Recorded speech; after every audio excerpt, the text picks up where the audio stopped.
terrible. I'm in a different place right now, and I haven't done one of these in a while, but honestly, I have been so overwhelmed, it's even hard to keep the video straight.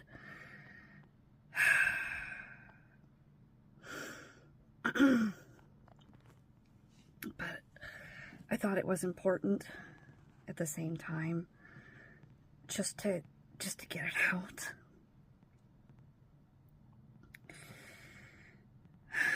I'm actually in my son's room. He streams a lot now.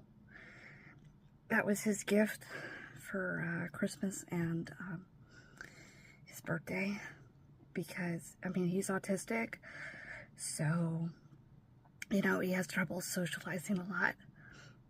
I'm sorry.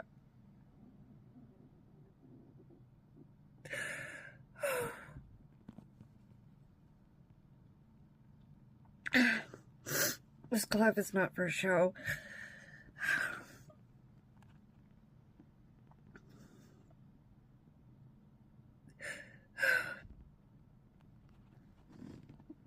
I'm actually in a lot of pain because I can't really move my thumb anymore. I had to put my business on hold because when I was doing the holiday rush, I'm gonna have to put something to hold this on. Oh my goodness.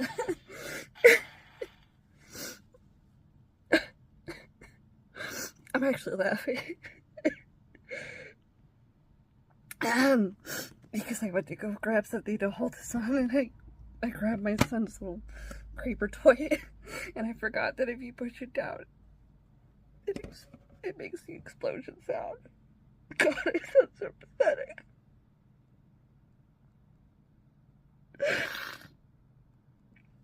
I'm just gonna keep my shit together right now.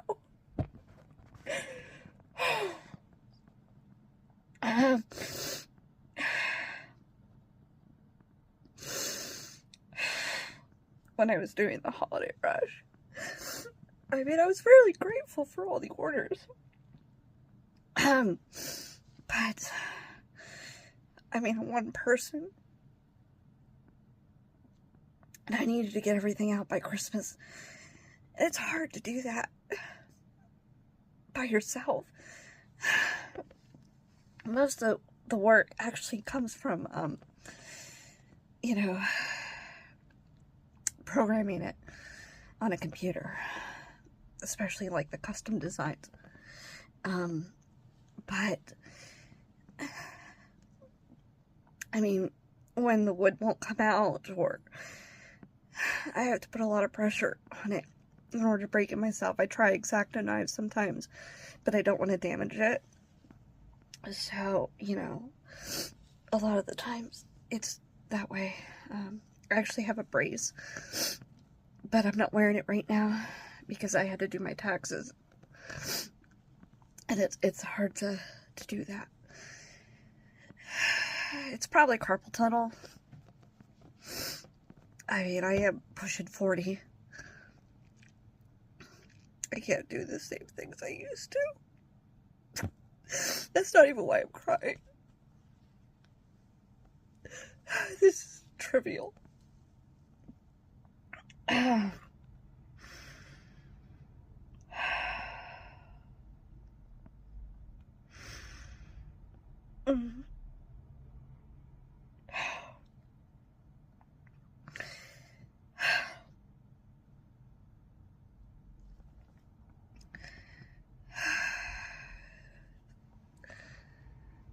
This is, you know,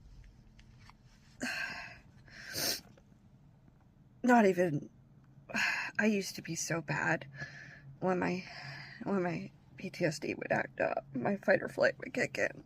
Like, I didn't even know, you know, what was happening. I just felt like I was gonna explode. Half the battle with EMDR's help is recognizing what is going on and why you're feeling this way. so you can learn to separate yourself.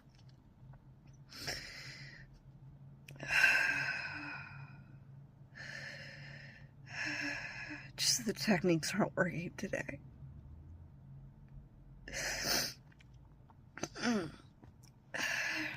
I've been streaming a lot with, trying to learn it to better help my son when he does it.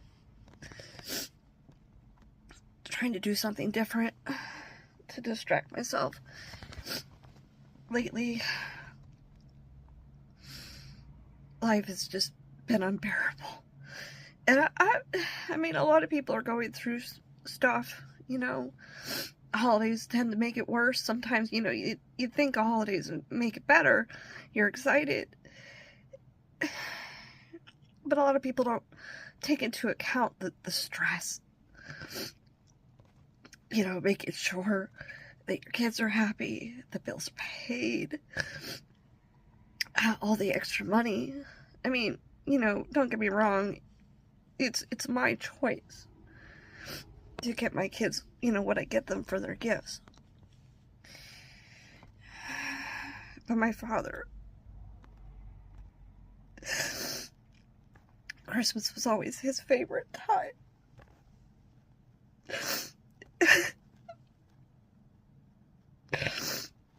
I mean, some of the things he did to make the gifts look more was he'd even buy Pop-Tarts and wrap them.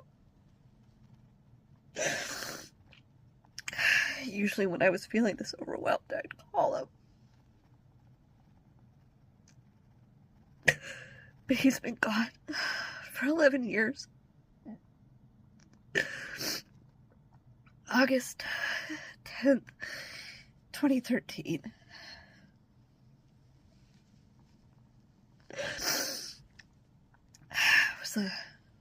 Was the day he died. Or the 9th. I don't know. The coroner says it was sometime in the middle of the night.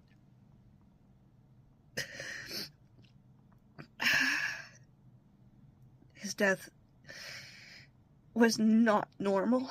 He OD'd.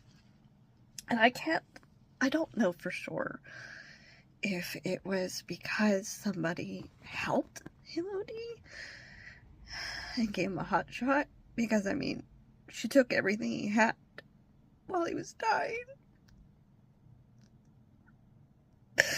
and left him there.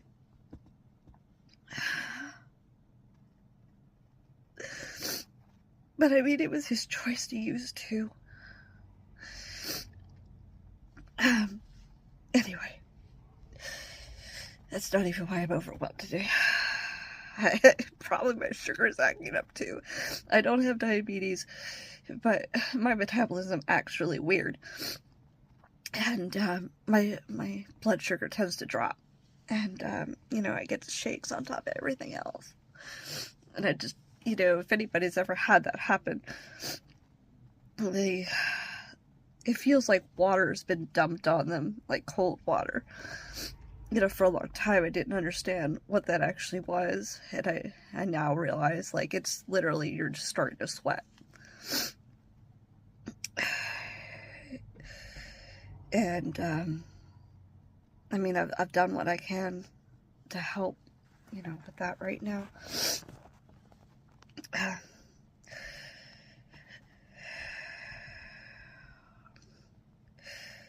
My stepdaughter is home. She's downstairs.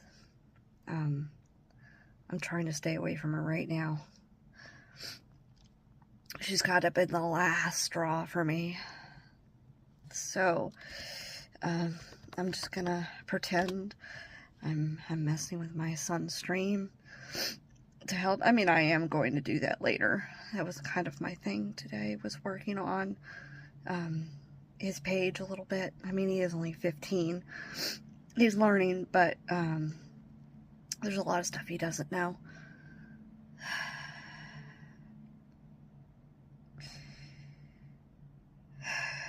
I know I've been, I was going over my life story. I think I got to about 10th grade, 9th grade, somewhere in there.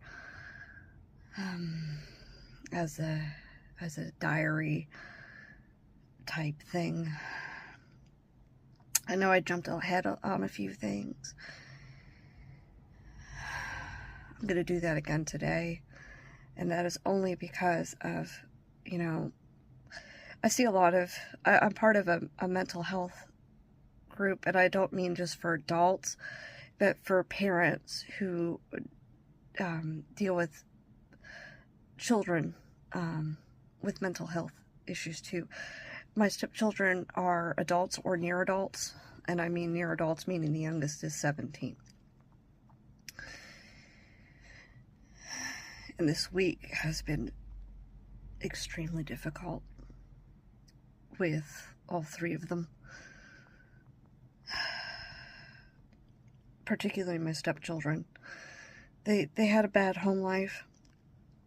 When I say I'm going to jump ahead, I'm going to jump ahead to the fact that I do have 3 stepchildren who lived with me for a time. The eldest one ran away when he was 18 to stay with me.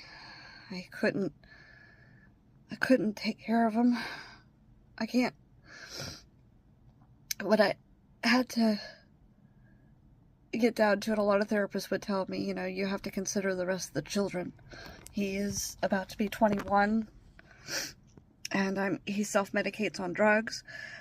He sets off his other siblings on purpose because he's told me himself he can't deal with calm.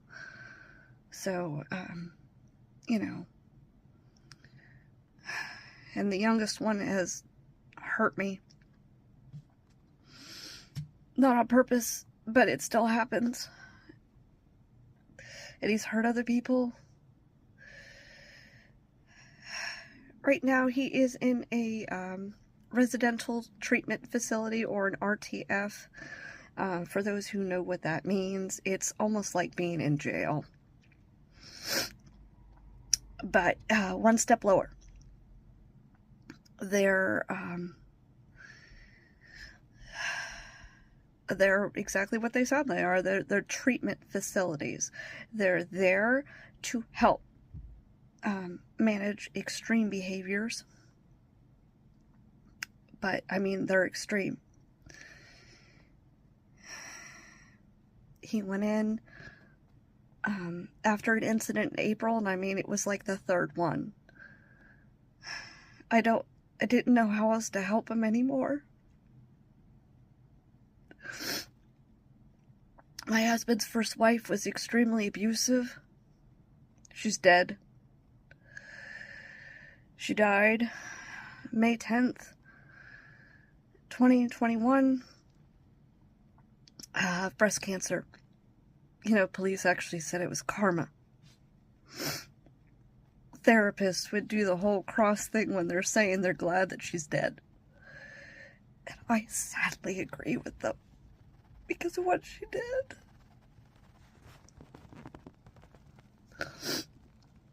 Her and a grandmother. Now, a lot of people think when I first say grandmother, this is the really crappy part of having to explain this. It's not her mother.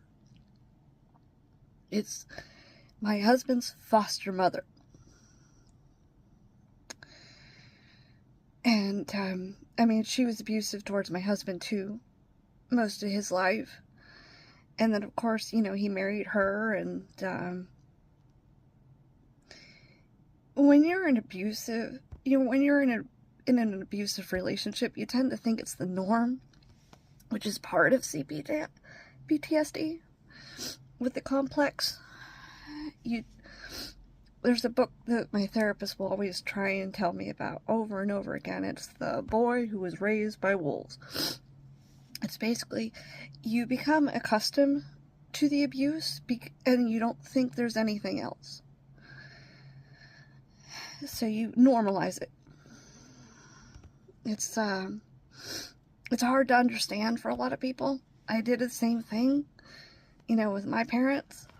I would think, that the way they were acting must be the way that all families act. God, I keep shaking.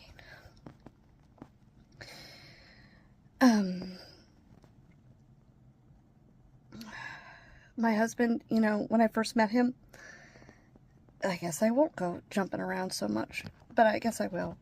When I first met him, you know, he took a lot of medication. I didn't understand it. You know, his foster mother would tell me stories saying that his biological parents were abusive. And, I mean, they were, but in a different way. His biological mother was on a lot of drugs when he was 2. And, I mean, she told me this herself. And I know this is going to sound pretty awful. So just, you know, prep you ahead of time. When he was 2, she told me herself when I met her in 2009 that in her drug stupid ways, and now I know that she's an idiot. But at the time, she didn't think this was wrong, and I don't think to this day she thinks it was wrong. She thinks she was doing what was best. Because that's the way she worded it to me. She said, and I quote, "He wasn't going to the bathroom in his diaper. So I felt it was best," she said, "to catheterize him with a straw."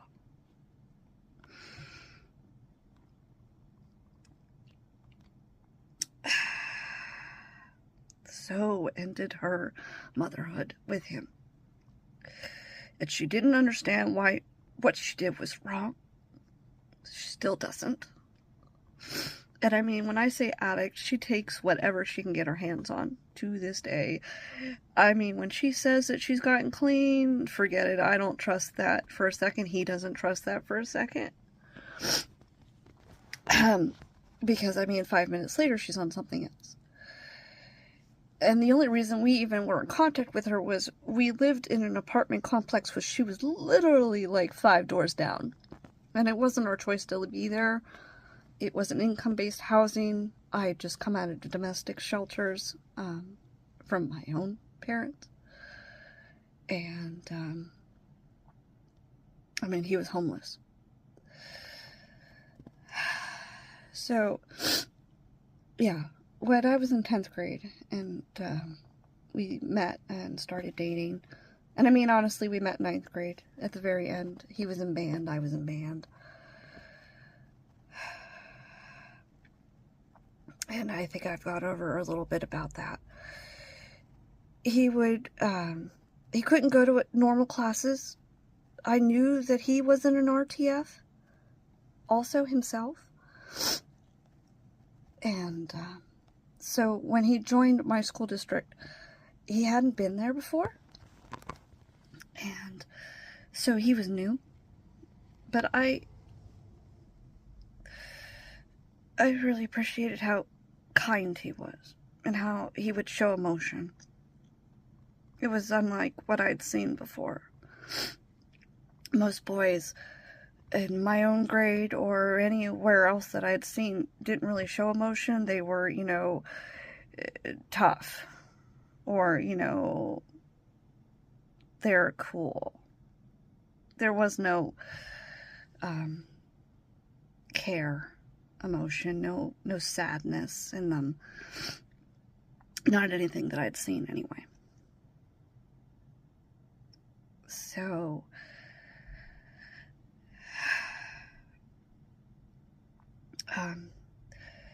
he would go to Votech and for vocational schools. Sorry, I thought maybe she was coming up here. They don't go to normal classes. I mean, I stayed in the building the entire time. I did all 9 periods. Technically, there's 11, but 2 of them are crunched together, making them 9. And he would take a bus. She is moving around, but she's downstairs still. And he would leave for half the day.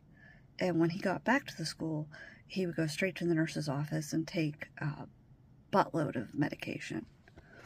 I didn't know what it was for. I didn't ask.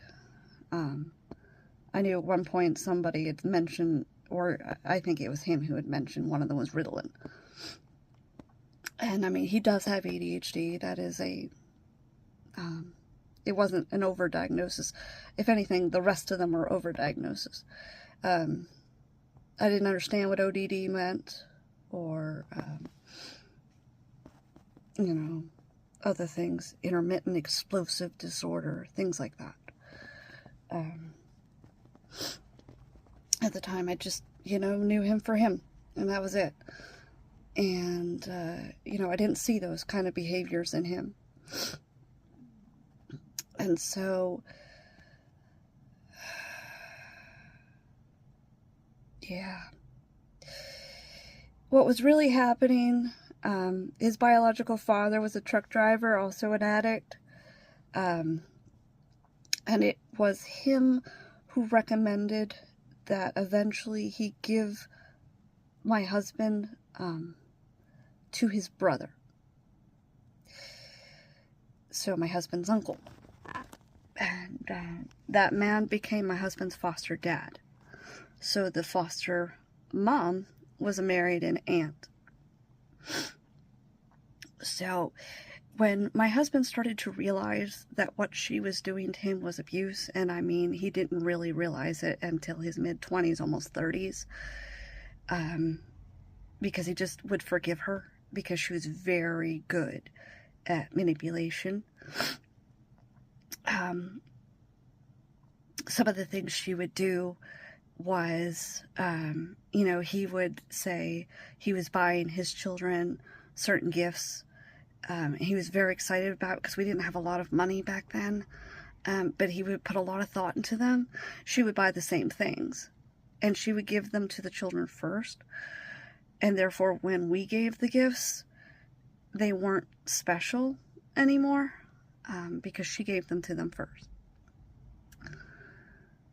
And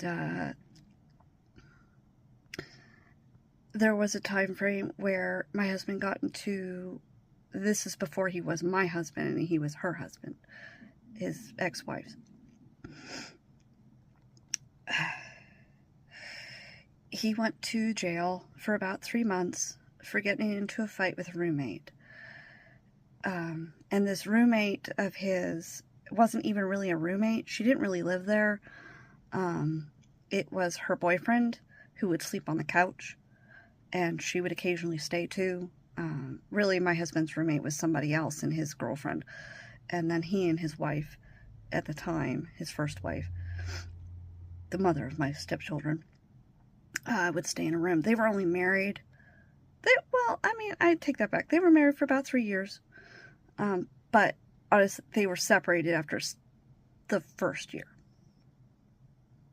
And, they saw each other back and forth, but their marriage ended because, she tried to stab him, with a penknife. And, she was always screaming at him, wouldn't let him go anywhere. It was always, he must be doing something bad. She couldn't get that out of her head. She would always accuse him of even seeing me when he wasn't. We hadn't seen each other a year, and she even harassed me. She'd follow me to my workplace, and insist that we must be meeting. And I kept trying to tell her, I haven't seen him. I have no idea what you're talking about. But she wouldn't listen. She had her own troubles, now that I know her past. But she took it out on the children. So Children's Services got involved in the time frame he was in jail for having this fight. He never put his hands on the person he got into a fight with either. That's the whole thing. He came into the house after buying all this food. He told her that, it was his, and he was tired of them getting, high and eating the food. and she was on something. I don't know what it was, but she started screaming like this high-pitched banshee scream. And anybody who knows those kind of screams, after a minute, it's almost like it's nails on chalkboard. You just can't. And he threw an item at her. He didn't hit her. He just threw it. It bounced off the wall. And the boyfriend called 911, and he unsheathed this little, like, katana knife, and he stuck it in the wall, and then he said, you know, my husband threw a knife at him, which ended him in jail for 3 months. I mean, because she couldn't, at the end of the day, remember what color any of that stuff was, because, I mean, she was lying, so, you know, when people get caught up in lies, they get caught up in lies. Anyway. And I mean, she's apologized to me herself, you know, once she got clean and separated from her boyfriend. I don't know what was going on with her, but, you know, she got better with her life and she felt bad about it. But in those 3 months, you know, my husband's ex-wife was not taking care of the children. Child services got involved. They took the children away. At the time, it was just 2 of them. She hadn't had the third yet. And my stepdaughter was actually only 3 days old.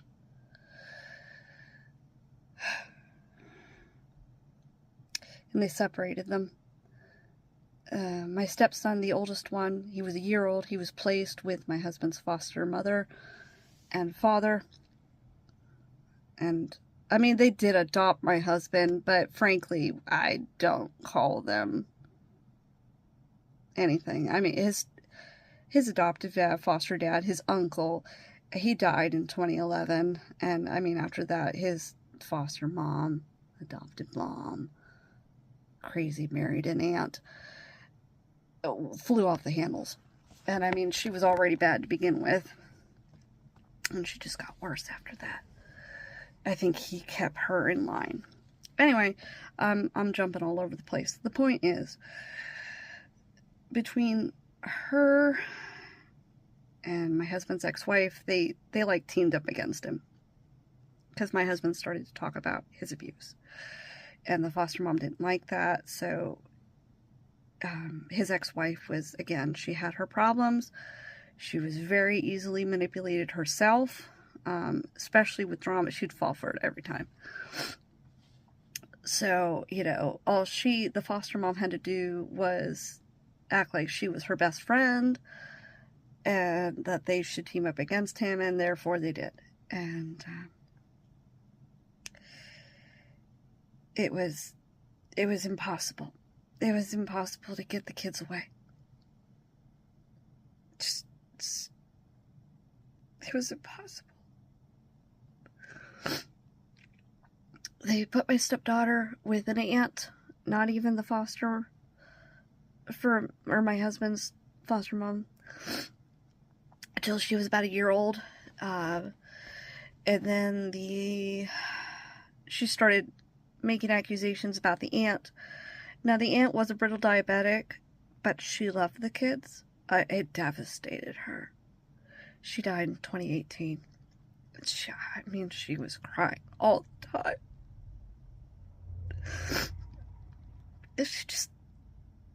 She knew what was going on. She tried.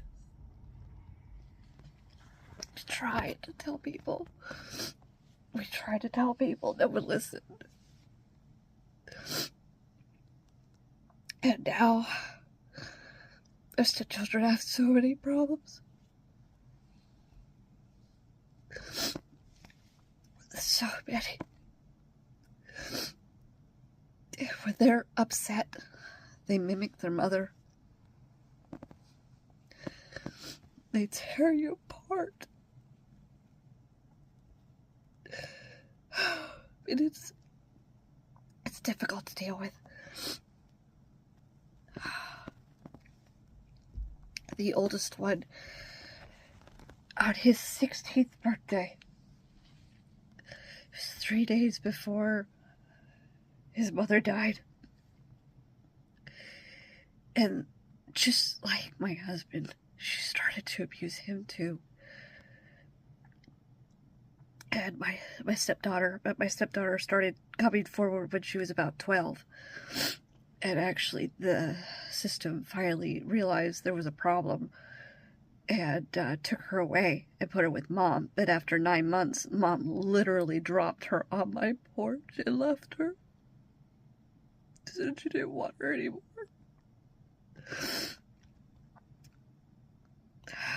And that really screws with a kid's head to not know where you belong. So I feel bad for her.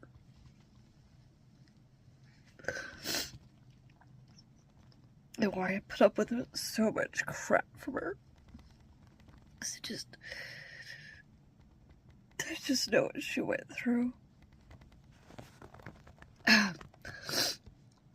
So, the last one, my youngest stepson, he stayed with her until she died. We couldn't get him away.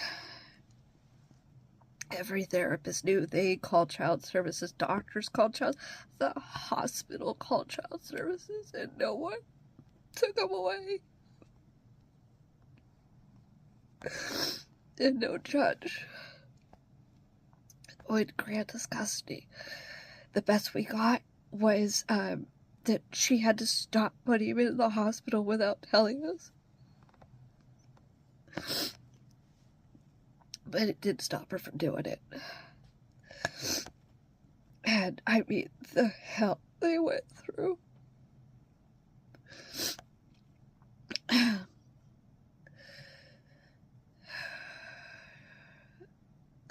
My husband's foster mom would pit them against each other. If one hit the other, she would tell them to hit the other back.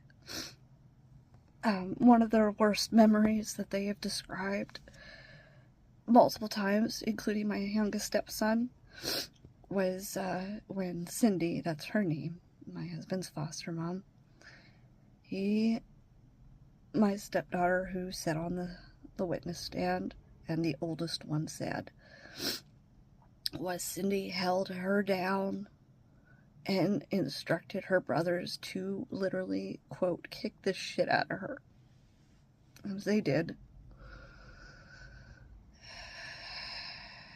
And at the time, they were led to believe she deserved it. And, I mean, even when I confronted the mom about it, I said, why'd you let that happen? She kept saying, oh, but Cindy said that it didn't happen. And I just look at her and say, Catherine, my God, she's on the stand. Literally, she stood up in court and she said, and you know why I did that? Because you deserved it. I don't know why in the world she didn't go to prison that day. I mean, I remember the judge, his name was Judge St. John. He literally, he's sitting back in his chair almost annoyed that we're having this protection order hearing. And the moment Cindy stands up and looks at my stepdaughter and says, who's crying on the stand, 12 years old, saying, she held me down and had my brothers kick the shit out of me, bawling her eyes out. And Cindy literally stands up and she says, and you know why I did that? Because you deserved it. I don't want you. Nobody wants you. You made your bed. You're going to lay in it. I don't want you to ever come back to my house because of what you're saying. The judge literally, in his seat goes, it just kind of sits there what? And I mean, they did end up granting a protection order, a temporary one for my stepdaughter. But then the next hearing they had, at the time, the biological mom had custody. They offered the biological mom a deal. Give up the oldest son to the foster mom because you don't want him anyway, and you can keep your daughter. And she jumped at it. My husband was actually on the custody order, and even the custody order liaison later on would say the judge couldn't make that decision without the husband present because he's part of the custody order, but he did. I even told I sat up. I was in the courtroom and I said, you can't make that order. He's not here. You can't just give up his son. But I was told to shut up. And the biological mom wanted that. She didn't want her oldest son anymore. I mean, she'd lost him when he was a year old. He'd stuck with that lady. And what she was telling him was that we were trying to purposely put him in prison, which made him hate us. So, I mean, that's how she was able to maintain this illusion with him for so long. Or she just kept telling him that we hated him, we didn't want him. And I mean, the biological mom didn't do us any favors. We tried to force, visitation. We tried to force custody, and they kept saying no. Unfortunately, the courts favor the mom. It's not fair, but it is what it is. The point is, the backwards world these kids grew up in was they were rewarded for lying. They were rewarded for hurting each other on her command. It didn't matter. She has no conscience. She has no heart. And the only reason she even wanted them in the first place was because she filed for Social Security. They were a paycheck. Even when her husband died, my husband's foster dad, she tried to make deals with both my husband and the mom and say, you can have the children back because I don't want them, but I need their checks because I can't afford my bills without them. And of course, both of us said no, because that's not what that's for. She claimed that they had all kinds of disabilities. Later on, I realized after some time, she did the same thing to my husband. That's why he was on so much medication. That's why he had all of those diagnoses. What he really had was complex post-traumatic stress disorder. He didn't have intermittent explosive disorder. He was having a fight or flight response. It is very often and sadly misdiagnosed. A lot of children who have ODD or oppositional defiance disorder, which is given to a kid who, when you say yes, they say no, and they explode, they're having a fight or flight response. They are traumatized. They have been abused. They're not just blowing up for no reason. That is...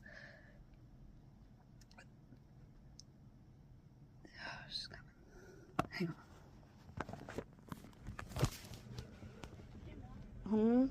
Is there any other sites? Because I've tried every single password. I even went onto my, the password thingy where it saved all those passwords. Yeah.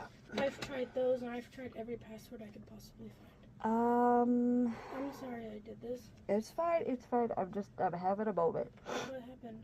Nothing. I'm just, your brother yesterday, Mikey's flip out yesterday, and Ethan's last week, and then you're yelling this morning. I'm sorry. It's fine. I'm trying to get this done. I don't know what other sites to do. TurboTax. Try TurboTax. Just try TurboTax. Just make sure you don't click on all the extra stuff for, you just need it. Yeah, that's fine. There's TurboTax, there's H&R. You could try a bunch of them. Just make sure you don't, pay for all the extra stuff. You just need a 1040 easy. You're a single dependent filing. It's easy. But they like to sell on the packages. I pay the packages because I have a business. But, yeah. I don't like this. I know you don't like taxes. Nobody likes taxes. I called the site. I called the site, but the site took me to TurboTax, and they said they have nothing to do with that one site. And I was like, okay. You could always send a support ticket, but you'll have to. It just like the other ones. It has all that much money. I know. That's why I said don't buy into the packages. You don't need the packages. A lot of them, even if you just go to the irs.gov, they should have a 1040 easy that you can just file really quick. I could do that? Yes, on the IRS website they have that. I told you that before, but you were kind of mad. Is it IRS what? .gov. G-O-V. Is it better than doing all those other sites? The other sites they do the math for you. That one doesn't. You just gotta follow the directives. What is it? irs.gov. irs.gov. G-O-V. And...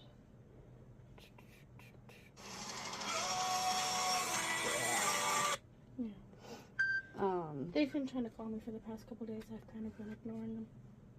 Well, they have nothing to do with that. So, find forms and instructions, tax help, things like that. See, tax help. You know, you can always just say, file forms, tax forms, which ones should I use? See, this is easy.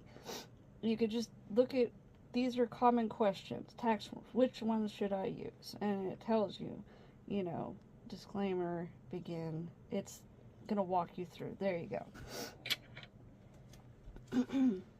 Just answer the questions. It's the IRS, so it's a government website. This is what tax year are you asking about? This year. Well, technically, it's last year. 2024. Yes. Because we're talking about last year. Just take a breath, walk it through. It's warm up here, too. Yeah. Yes, it is. Oh, yeah, I took, Ethan's pillow that I bought him? Yes. It's downstairs with me. Okay. So it's not that was expensive. Yeah. Yes, it can be. Pillows are expensive these days. I'm sorry for yelling. I know.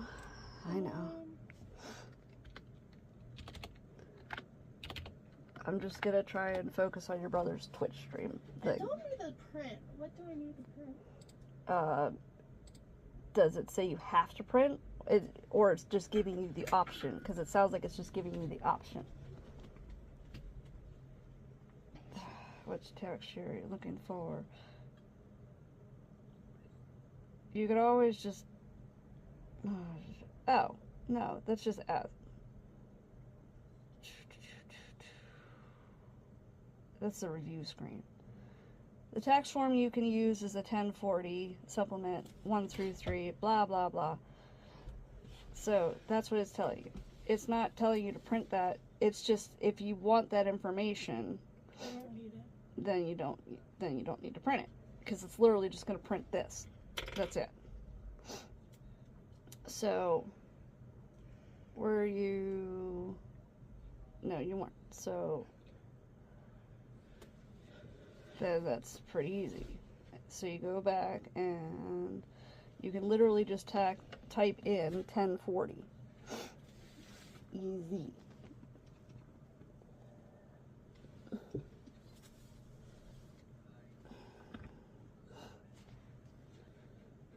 I just realized Alex's thing is actually playing.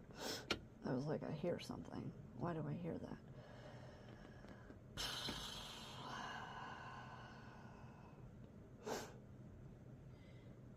I don't think that's correct. Unless I typed it in wrong. Should I file? No, you're not filing it amended. Try and put a space. Blah, blah, blah. Well, file requirement. Filing status.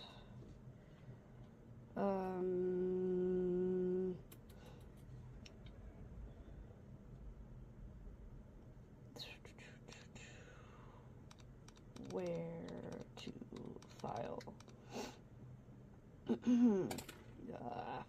Reset. Do you use e-file? No, I use TurboTax.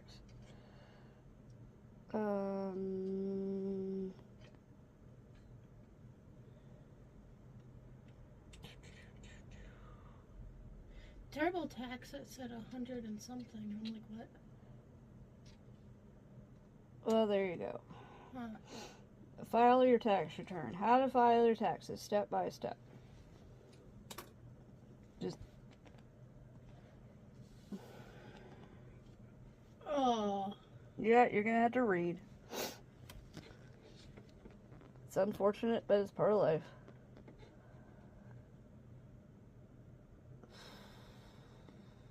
It says, check if you need file. Gather your documents. That's right, your W-2. File your return. Get your refund. Pay taxes on time. Yep. Just follow that. I gotta focus on this. How do I file, though? Well, it's part of on there. It should tell you that eventually. Or at least tell you Request an extension deadline. you don't need an extension from April. No. Doesn't everybody have 3 months to file these? April. It's January. So I have enough time to get these done. Yes. That's why I said take a breath. Stop exploding. Save money and then file completely. Yes. I'm gonna start if I need to make another password, I'm gonna take a screenshot of it. Try not to take a screenshot because that saves your phone and people can get into that. Just I'll write it down. Yes. Write it down somewhere in a booklet that you'll actually pay attention to in your room. I pay attention to my drawing book. There you go. It's on the floor in the living room. Well, then do that. It doesn't say anything about it. File with IRS. Free partner. It's right there. I wasn't looking. Exactly. Read. Espanol. Yay.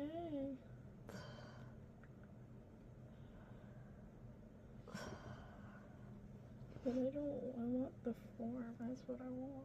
Well, if it helps you do it and just walks you through it and just has you fill in the information, all the better.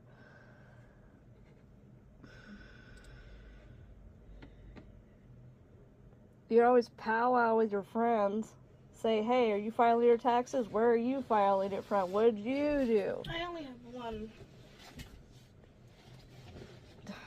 You could always ask Billy back there, too. He's got a file. They live, my one friend that I know. Everybody in this country has to file. He left Hickory a long time ago, and then, guess what I found out? He lives down the road from us. Well, that's not really surprising. Most people live in the same town as us. Like Miranda, she lives down the road from us. Yep. Most people don't leave if they can help it. We all can't afford to live in California. I don't want to watch that. You know, you can always YouTube it too. For all the YouTubes that you watch, you can literally put it on your TV and literally watch it on your TV and then follow the steps. If I did TurboTax, would I have to pay for that? You always have to pay for the state return. The federal one you might get away with, but should I just do TurboTax? Again, you can try them all and see what you can do. In the end, you don't have to pay for anything until you get to the end. Just, you know, and you can change, you know, what you're selecting. Just try not to, you know, they like to sell you on the up packages going, oh, we can help you with audit returns and blah, blah, blah, blah, blah, blah, blah. No, you don't. Filing for free. TurboTax liar. Well, technically it is free for a federal return. It's just not free for the state. So they're not technically liars. They're just, you just got to be smart about it. That's all. I don't want to. Nobody wants to do it, but they have to do it. The one thing that ruined my day today. Didn't ruin it. I just told you I filed mine. And then you were like, boom. Boo! Yeah, relax.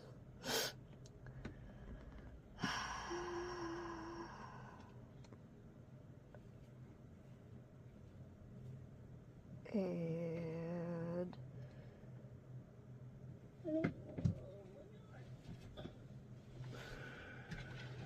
Seriously, go relax downstairs. You can even pause my TV. I don't know why I left it on. I just did. Okay, we're gonna try to find 1040 blah blah blah blah. Okay.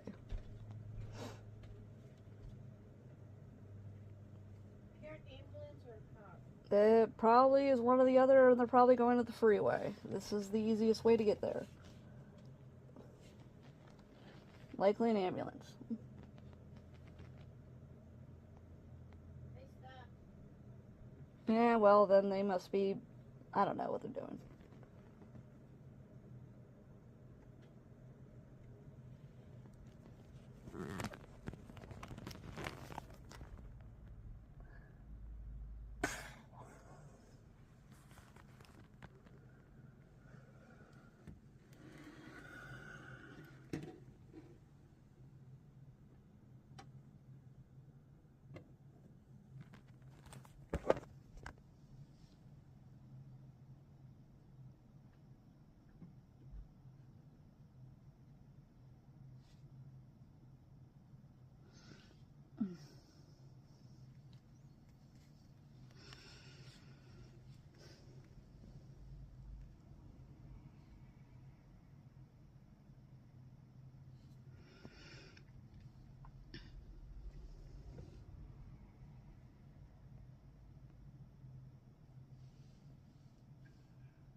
Are you still in the hallway?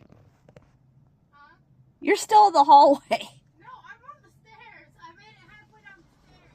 Oh. Like, I can still hear you, and I'm like, what are you doing?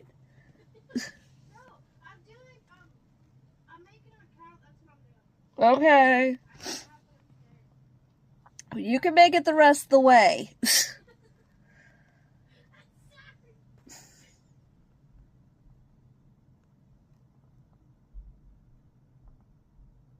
Okay.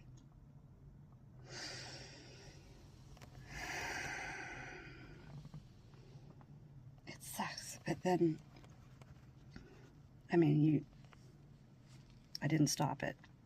So, that's my stepdaughter. That's typically the type of behavior I deal with a lot, is the explosion and then always followed up by the apology.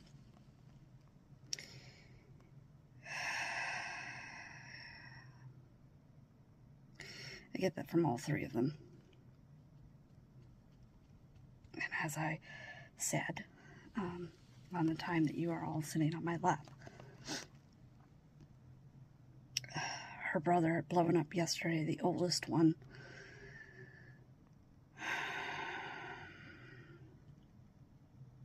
And I had to deal with the youngest not even a week ago.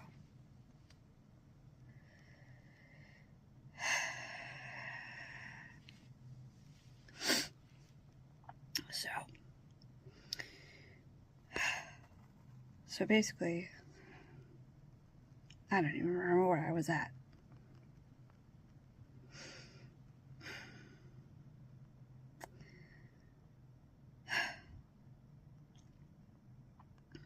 Trying to think. I don't remember where I was at. I guess I'll just go with what there's not enough time to put in this video what they went through. I've sat on the phone with therapists. I've literally gone into the evening realizing it's almost midnight with some people, just having a back and forth discussion as to their history. Some people are aware of all of it. Some people are aware of half of it. Some people experienced it with them. Like BSC that was with my youngest stepson since he was 7. Literally witnessed it. One of the primary times she tells me about that is most significant to her is a day where she tries to, like, when I talk about their mother, I try really hard not to down her in front of them, despite what she's done, because it's still their mom.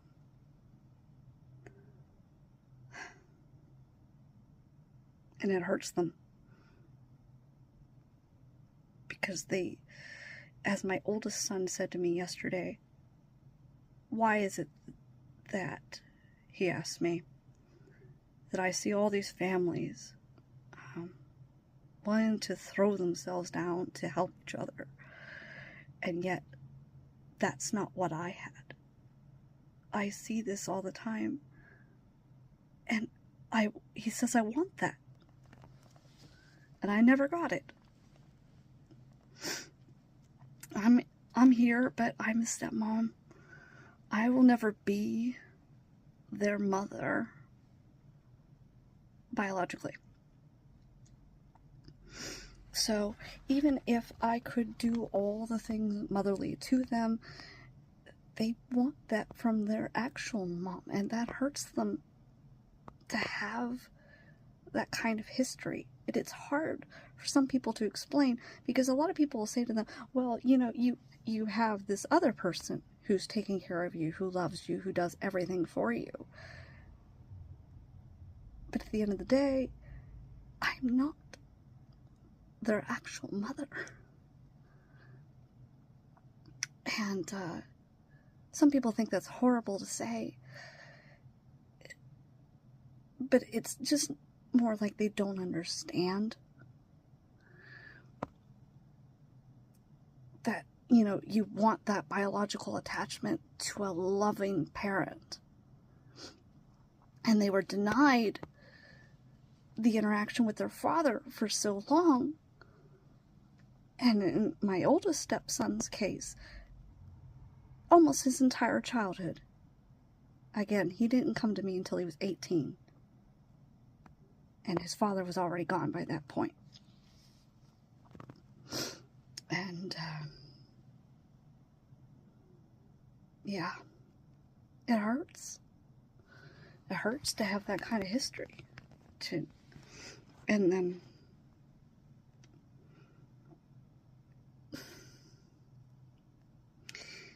it is very difficult to explain, because you don't, a lot of people think, you're a step parent. Again, it's difficult to explain to someone who doesn't understand, because it's hard to comprehend itself. You can't comprehend somebody who has no heart, or is that twisted or distorted.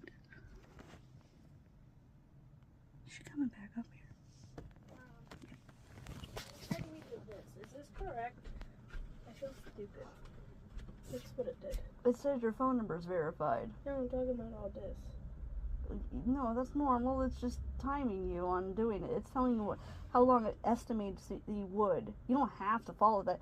I was estimated an hour and a half, and it took me 6 hours. To do this? Yes, but I have a business, so I have to itemize all my stuff. That's different. You don't have to do all that. Yours is very simple. Social security number, birthday, blah, blah, blah. And then your W-2 info. That's it.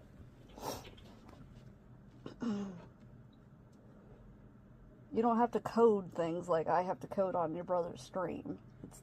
You're coding right now? Yes, I'm coding right now. What does it do? It puts certain things on his Twitch stream. You see quesos and how it looks? where you can see that you can buy things and, you know, his streaming schedule and blah, blah, blah. I mean, Alex's is not going to be that extensive, but it's going to be good enough. Where, you know, it talks about who's his followers and blah, blah, blah. Doesn't he have followers? Yes, he has quite a few. 100? Not that many yet. Be nice, but not yet.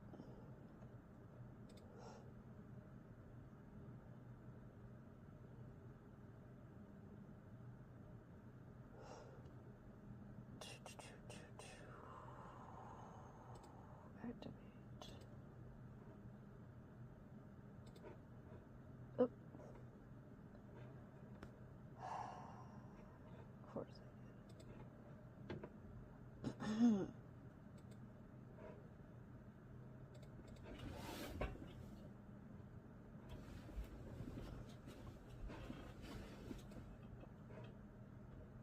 Keep hitting the wrong thing. I'm gonna go downstairs for a minute.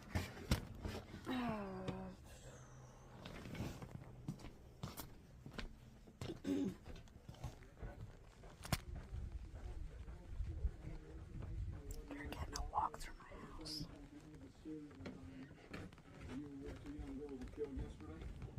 What are you talking about? Chamber placard's Pause got a letter. this.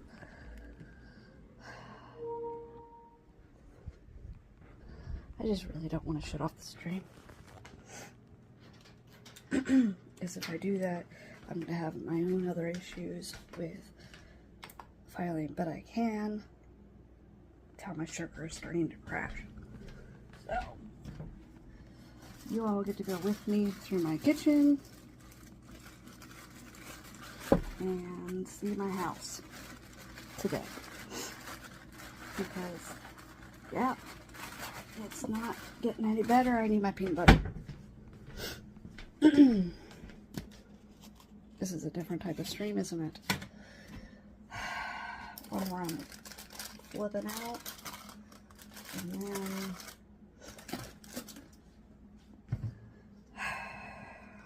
but she's hovering again.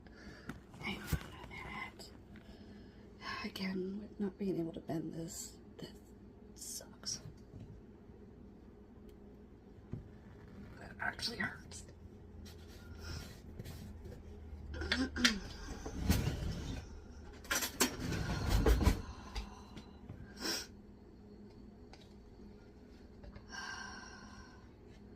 If you're ever having a low blood sugar episode and you're not allergic to peanut butter, always, and orange juice. You need protein to keep the sugar up. So, you know what my mom, and you need the carbs for the sugar. So what my mom does, who also has this condition, she keeps peanut butter crackers around a lot. You know, Ritz crackers, like these, like I'm gonna have. I don't usually eat on stream, but in this case, when I'm having a sugar thing, I mean, it's either this or shut it off and half it, and I really don't want to do that because that takes away from what's going on.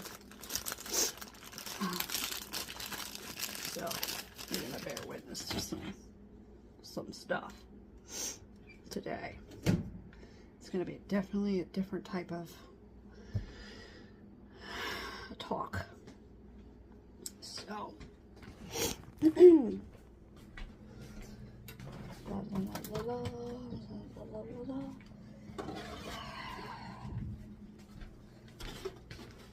ever go into a fridge and then you realize, oh my goodness, I need all this other stuff that I'm missing.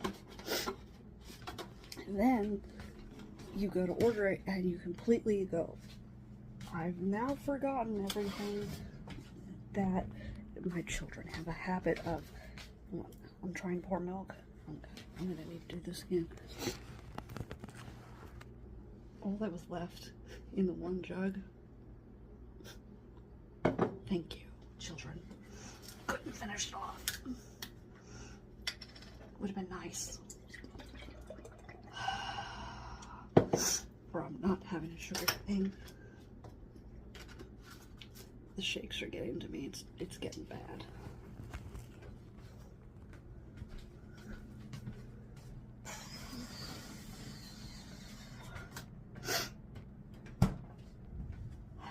I would go sit outside right now, but it is literally negative outside, and I mean negative like 13 or something. So, yeah. So, I guess I'll just hang out down here and do this for a minute.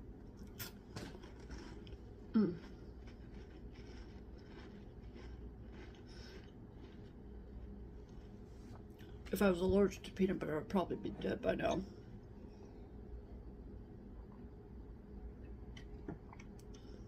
Because I just really need to do this almost even once a day.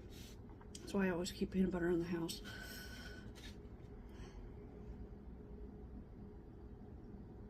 Is she coming now?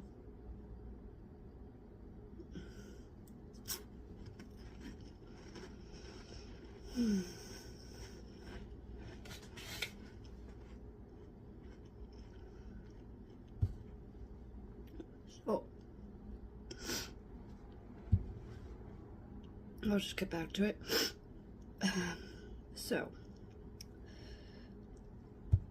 the episode that I wanted to talk about with my youngest stepson. So, like I said, it is difficult for me to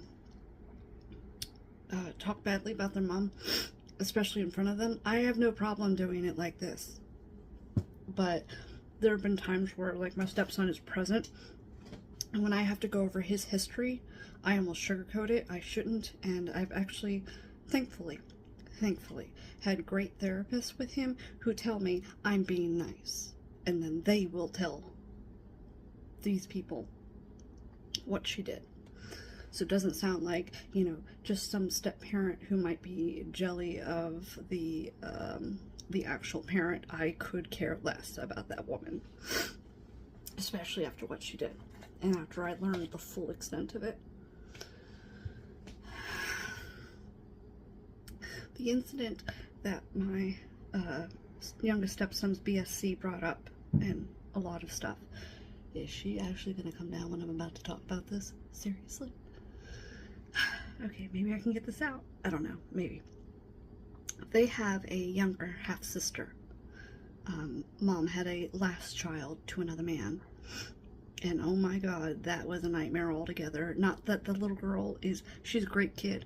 I mean that when mom died, somebody else took the little girl and wouldn't give her back to her father, and I actually had to step in.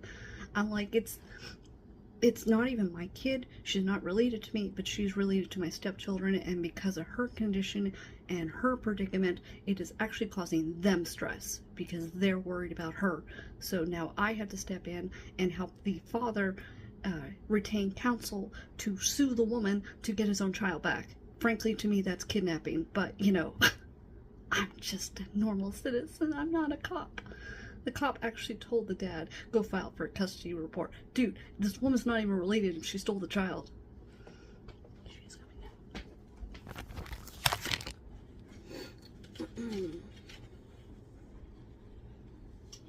now. Review your order. Review products you've used. Okay, hit start. And then just keep going.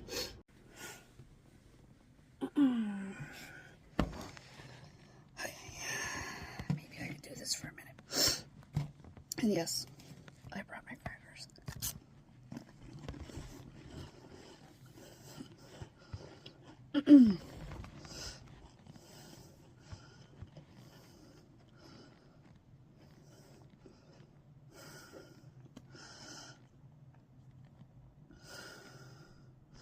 My sugar is starting to settle finally, so might actually help calm me down too.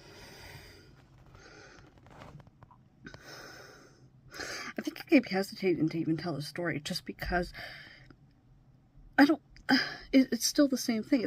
I don't want to talk about it because it's talking bad about a person, for one. Two, it's another thing I have to explain.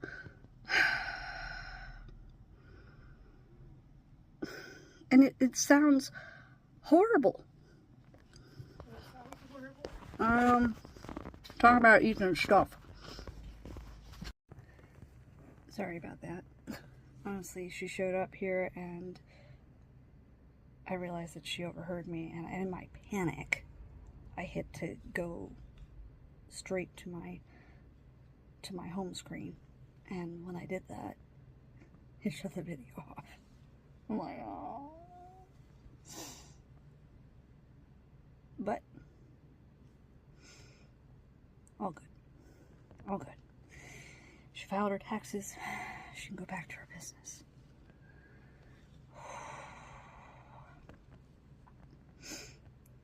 It's 1:30 in the afternoon. I have been dealing with that since 10 a.m. So about 3 hours. Yeah. A little over. And honestly, it was like this 2 weeks ago too, when she first filed. And then, yeah, but I'll get into that here in a second. All right. So,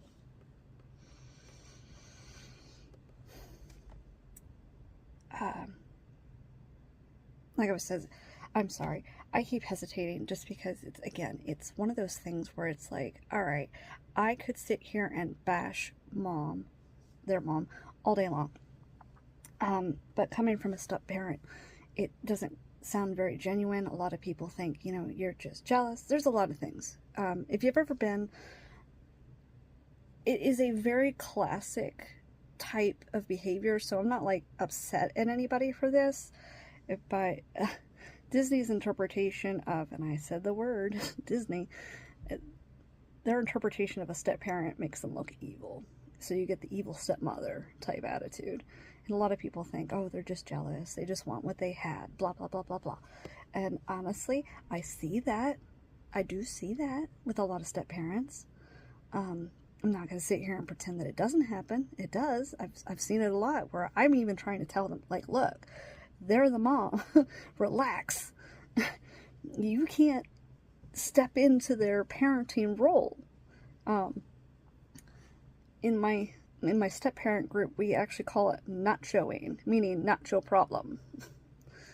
And when we say that, we mean it in the nicest way, because a lot of times people will throw themselves into the parental role when both parents are already co-parenting. They might be having an issue, but that doesn't mean that stepmom over here, who does not have custody of the child and is not directly involved every day in their every activity, to step in and try and command what each parent are trying to do. That's bad. They can have a discussion with their partner, who is the actual parent. But, step parents do have this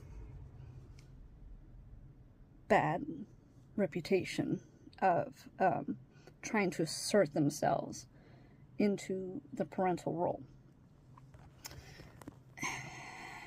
And sometimes it's not even like they're not doing it maliciously. They're just doing it because they're trying to make their partner's life a little easier. So they think they need to step in to help. But the best thing you can do for that person is actually be just supportive. Unfortunately for me, I don't have the nacho. I really wish I could. I really wish I could go, this ain't my problem. You deal with it. But I don't have anybody to say, deal with it. It is just me. Their mom is dead. She was abusive. We don't have any other parental role. My husband's gone. It's just me.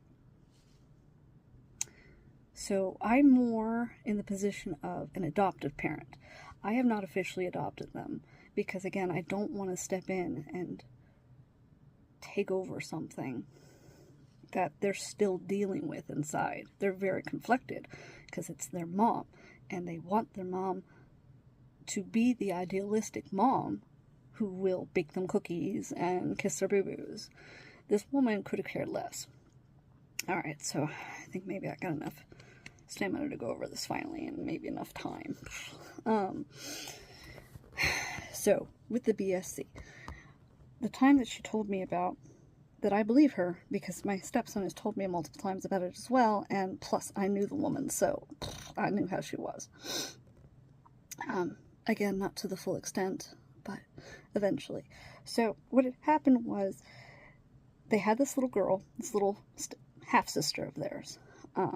She is about the age of my youngest is right now. So my youngest is 6. And again, he's the youngest here is 17. So there's 11 years between the two. So one day, the BSC was called over. And I mean, the BSC told me she had to drop other clients because this woman would call her almost daily and explode. He hasn't done one dish, or he didn't get the right milk from the grocery store. Something stupid. Or, you know, he's talking. I mean, literally could just be that he's just talking and therefore he's disrupting her.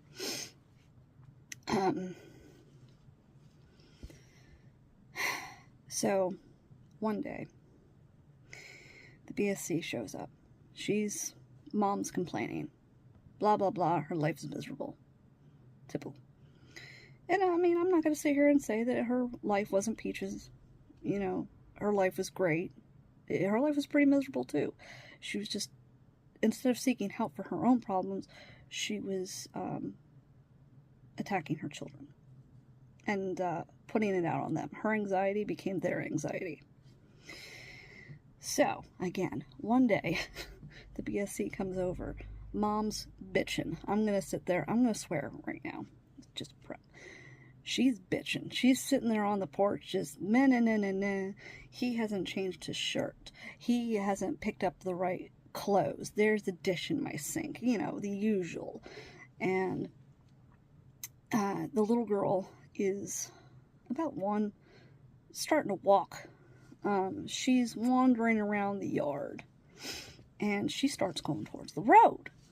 And my youngest stepson sees this, and he runs over and he grabs her. Now, when he grabs her, like you would grab any baby or toddler, you pick them up underneath their shoulders, right? So when you pick them up underneath their shoulders, this is a bad example because my hands are not backwards, but okay, I'm this way, okay? Your thumbs go right here, right? Well, when he's picking her up like this. And because his thumb is in this area, oh my God, what are you doing? You're molesting her. What? How dare you pick her up like that? You're going to grow up to be a rapist. Not even exaggerated. Those are her exact words. I could see that coming out of her mouth. I believe the therapist 100% because she would say shit like that all the time. All the time.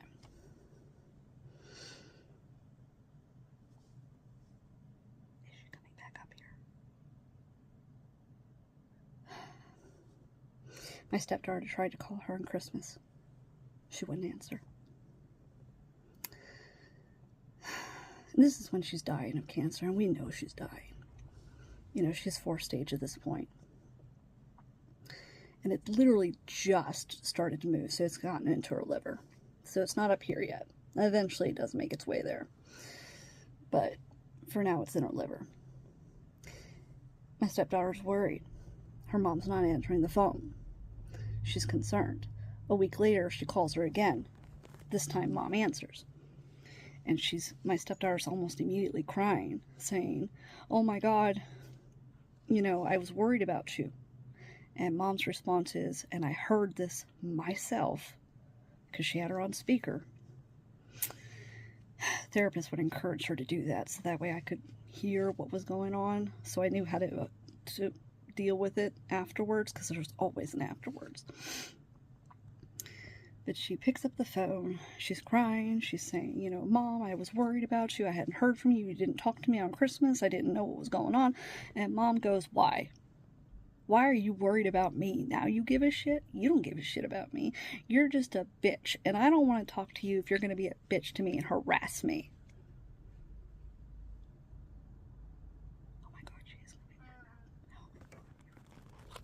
Yes. I can't believe I did that again. Literally this time though, I didn't even go to home screen. I put the phone down. I must have hit stop or pause. I don't know what I did. Blard.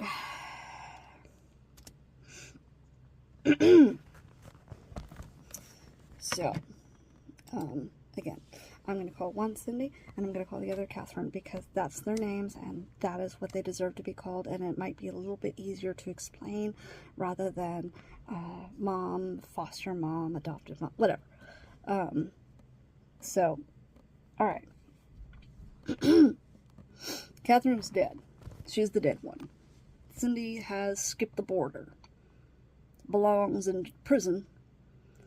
But the detective involved has told me, and I can quote, the DA does not press charges on somebody he cannot officially prove 90%. And then he said, why don't you sue her? And I said, why would I do that? And he said, because in a lawsuit case, you only have to prove 50%. What? Now, the reason why they are not 90% able to prove this, even with 3 children, 3, saying the same thing, they've made too many lies in the past. Under those 2's directions, too. I mean, this is even what the prosecution would be dealing with. He would be dealing with the fact that these kids have lied in the past and made accusations against people who didn't do anything because those 2 women told them to. And it wasn't even like what you would think. It wasn't like they were threatened with bodily harm for not doing it. They were told that if they didn't make the lies, that they were forsaking their siblings, that they were leaving their other siblings to get hurt if they didn't make up the lies about these other people. At one point, my stepdaughter even made a falsified lie about the mom. She accused her of sexual abuse. But it never happened. She only made that accusation because mom wanted her to do homework and she was fed up with her. And instead of telling the cops the truth and saying, like, mom is mentally and physically abusing me, she said, mom touched me. But mom never did. That woman was evil, but she wasn't that evil. Cindy was. It's part of my husband's problem. Everybody seen the movie 50 Shades of Grey? I unfortunately have. I can't tell you how much I resonated with the man actually being abused by an older woman.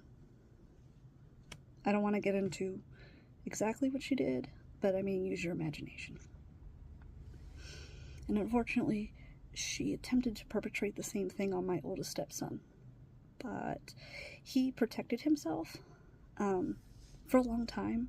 I didn't understand why my husband was so against taking a shower and why he was scared of homosexuals.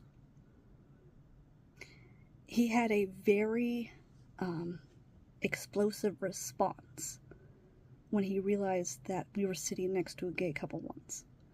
And I mean, like, he didn't hurt them, but he literally fell out of his chair and ran out of the room. He was trying to get out of his chair so fast he fell out. And he literally ran, full speed sprint out of my college cafeteria. Because my group of people that we were choosing to sit with, it was a lot of them. There was about 10. 3 of them were gay. But one of them was very, oh my God, type gay. The other 2 you wouldn't even notice. They're like my neighbors who are gay. You know, they seem like they're just best friends. You wouldn't even think that they're actually a couple.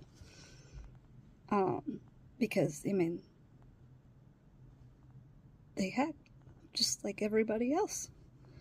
But the more feminine type homosexuals, and I'm not saying that they're bad, but they definitely do have a different personality that kind of exposes them more out to the world. But honestly, I think they have a lot more confidence sometimes where they're like, you know what, I don't care what anybody else thinks. And that's cool. But this guy, out of the three, he was very doing the thing and the high-pitched voice and the feminine type wilds. And I thought that guy was super cool. But the moment he started talking, boom, husband fell out of his seat, sprinted. I had to literally like look around, and everyone was like, what just happened? And I was like, I don't know, hold on. And I had to go after him, and he just, you didn't tell me he was gay.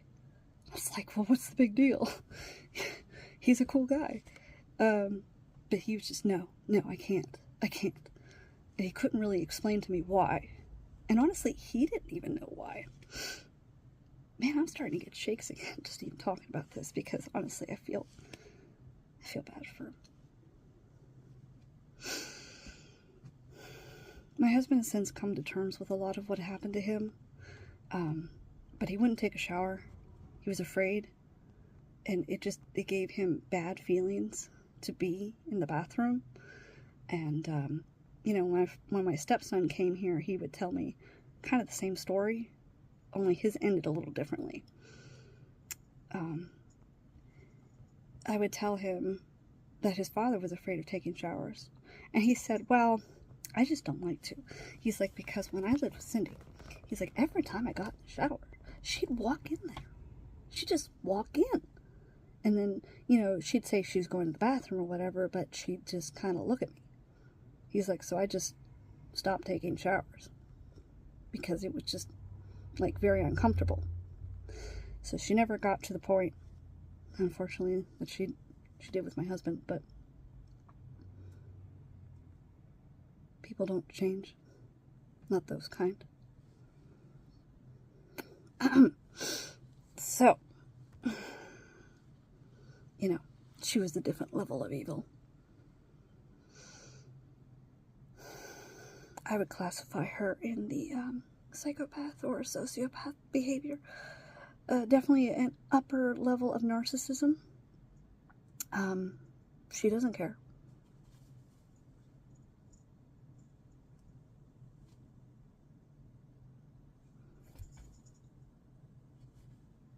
Kitty, kitty, kitty, kitty, kitty. Cat's here. I thought I heard her again. But it's my cat. Coming to hang out. Anyway, so, yeah. I don't want to really go into details to what they went through with her. And, you know, they were taught to accuse other people. And they were told if they didn't, that they were bad and they would be punished. She threw my stepdaughter's dollhouse out the window once when they came back from an interview and she didn't say what she wanted her to say during a forensic interview. My stepson was locked in his room, told he was awful, that he would be the reason why his siblings would get hurt because he didn't say what she wanted. I don't really want to get into who they accuse because that's a little sensitive. And it wasn't just, you know, 2 or 3 people. It was a lot. I mean, it wasn't red flag enough for child services, apparently. You know, oh, whatever. But because they had made multiple accusations, they are no longer what we call credible. So even though the police believe them, because they're consistent, and they're telling the same story now, and with details, and they're saying it exactly, you know, in a way you would expect. And, I mean, they're therapists. We've heard the same story now for my stepdaughter since she was 12, so almost 10 years now. Actually 8 for her. My oldest stepson came to me when he was 18 and started spilling the beans. Almost on day one. Day one. And I mean, at first I was kind of a little skeptical, but the things he said made sense. And they were the same things his siblings had already said. So I knew he was telling the truth. And then the youngest, and again, his therapist backed him up 100%. Every single one of them. In fact, actually, when he first came here, and if we had to change therapists, we would specifically pick ones who had worked with his mother before, because she was just that incomprehensible. Child services didn't even want to believe it. They kept saying, there's nobody that bad. Yes, there is. There's two.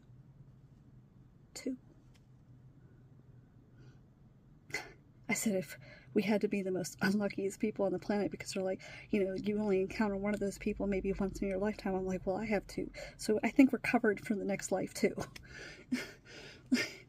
How unlucky can you be to have two?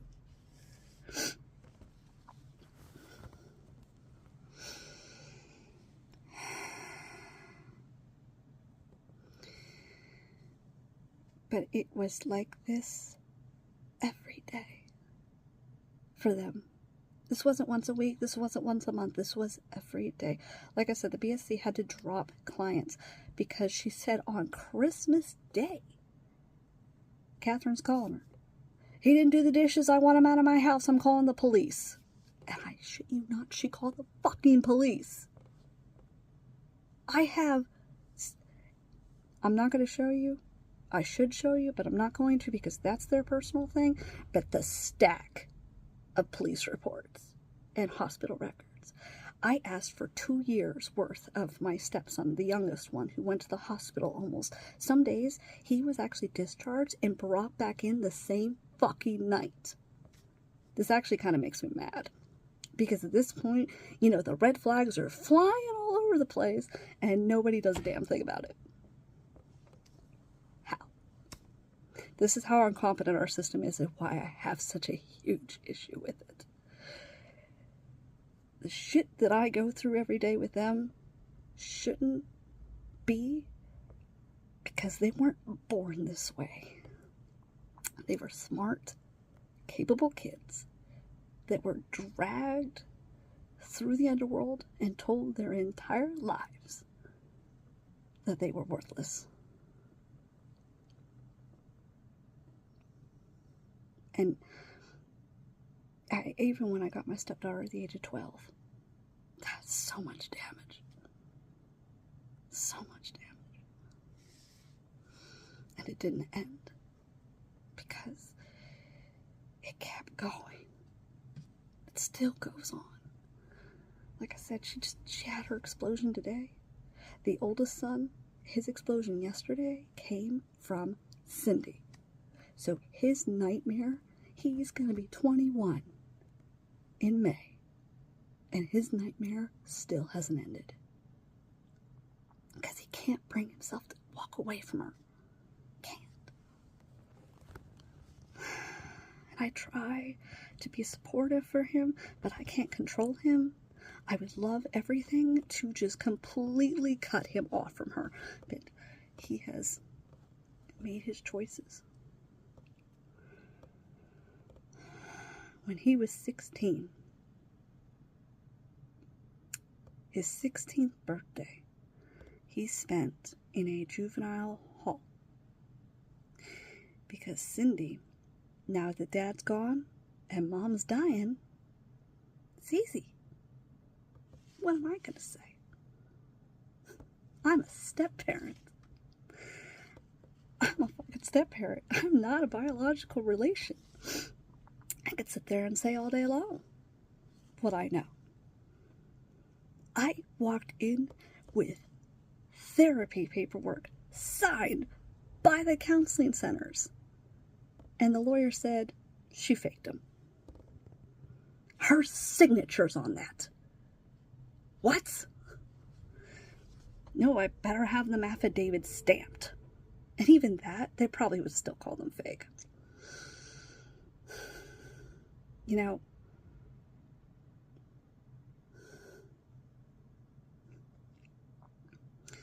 when they were little, I used to call the detective every day. I couldn't sit still. I'd pace and cry for hours. Because I knew what they were going through and I couldn't stop it. I'd leave hours of messages. I probably drove that detective fucking crazy. But I didn't care.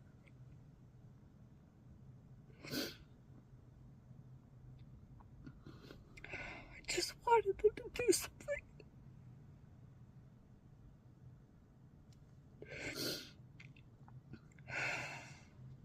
But he wouldn't.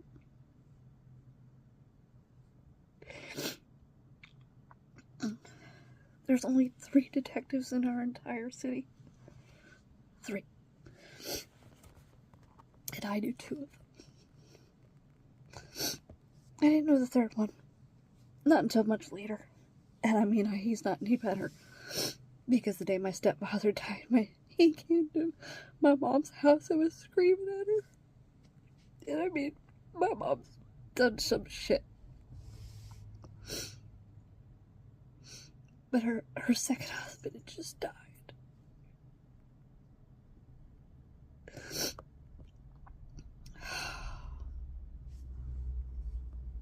And because he was a very well-known businessman, he treated her like she killed him.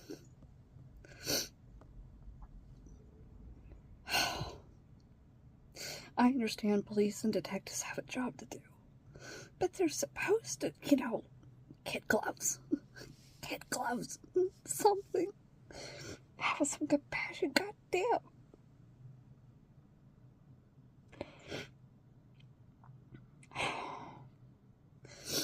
I even, the one I was talking to who told me the 90th percentile was the chief detective. He's the one in charge of the 3. And I yelled at him. And I said to him the same thing I asked them. When is it going to be enough? Why does something bad have to happen before you do something? Is this bad enough?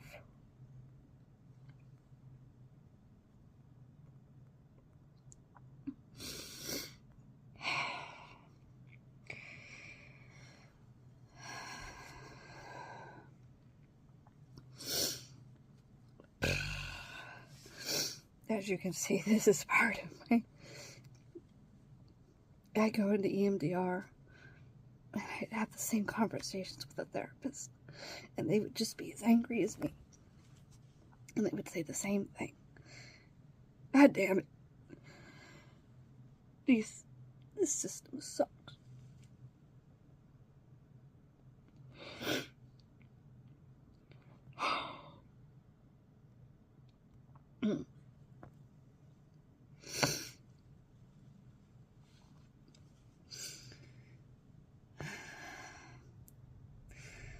The Christmas episode, when Catherine called the BSC,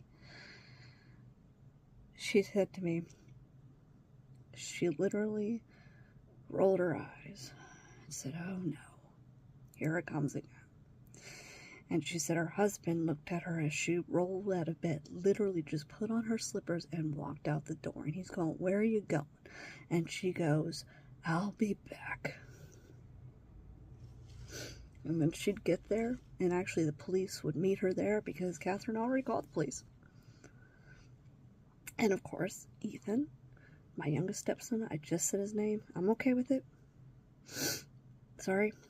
Didn't really mean to do that. I've tried not to do that. But the youngest, when the BSC started, he was 7. And she would gaslight the shit out of him until that kid exploded. And Sydney did the same thing to my stepdaughter and the oldest. In fact, actually, that's how they got them to go to the hospital.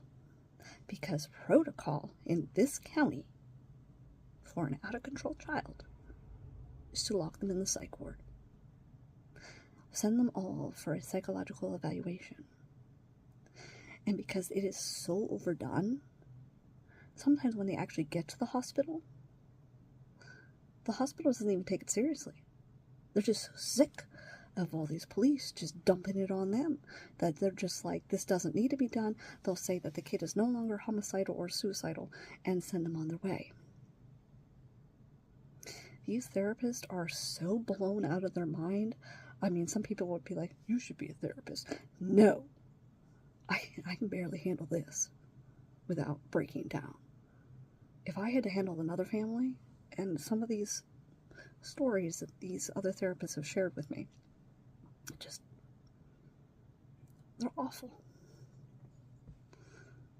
One child, rope around his neck still, I mean the abrasion anyway from it, is in the ER crying, I want to die. I want to die. And the hospital's just so fed up with it. They're just, oh, I don't think it's serious. And they send him home. Another kid tried to press his pregnant mom out the window. Wanted her to die. Literally looks at the therapist and the doctor and says, as soon as I go home, I'm going to do it again. Only this time, I'm going to do it. The hospital says, I don't think it's serious. Discharge. Sends him home, does it again. It's no wonder that Ethan kept getting discharged and then brought back the same fucking night. He would be in that psych ward for a week. Mom literally would come up there and say, I don't want to deal with him when he comes out. Scream at him in front of the staff. Didn't even think what she was doing was wrong. When she was having her cancer,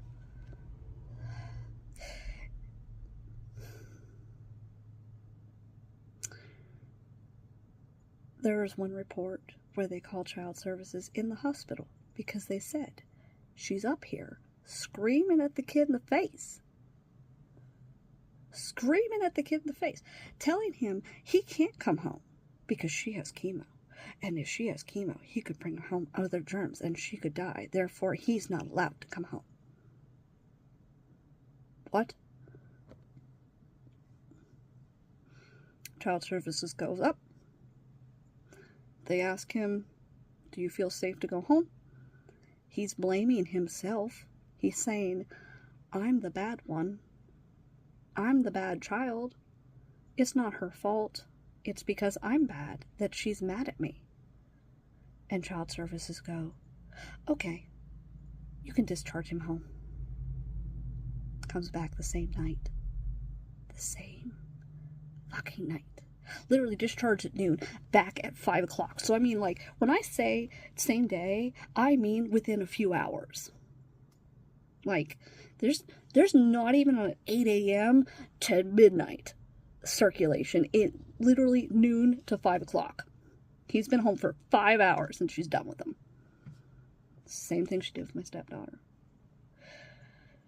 She was so out of control. At one point, my husband and I even blamed ourselves. We said, maybe if we don't put so much pressure on her, she won't hurt the kids. We don't know how else to get them safe any other way. Because, you know, the courts won't listen to us. The detective's not doing anything. Child services is looking the other way. To us, to therapists, to the hospitals. There is nothing. There's literally nothing we could do. So the only thing as a therapist would tell me is you can only control yourself. And I mean, they're right. They're right. So we would say, well, what is it in our power to do? The only thing we had was, maybe we should leave her alone. Maybe if we stop talking to her, she won't feel stressed. And then she won't hurt the kids. What a shitty thing to think. But it was the only thing we had. So we gave her space.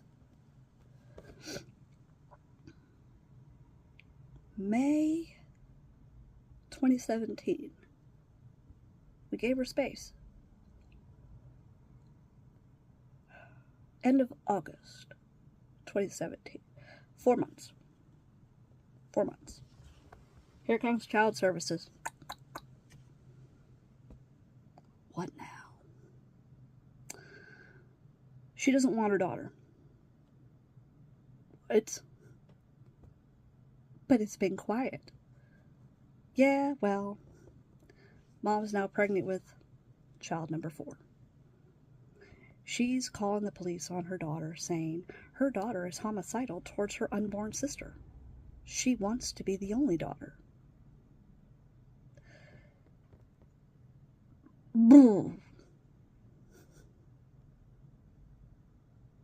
What? What? How do you know that? And Child Services, this caseworker in particular, said,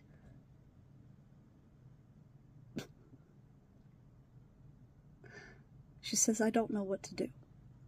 I forensically interviewed her. She doesn't want to harm her little sister. But Mom tells her that she does. Therefore, she thinks maybe she does. Because Mom is telling her that she's homicidal towards the little girl. So, there's that C-PTSD. There's that taught behavior to say, Mom says you're homicidal. Mom says to the youngest, you're going to grow up to be a rapist. Mom says to the older one, nobody wants you.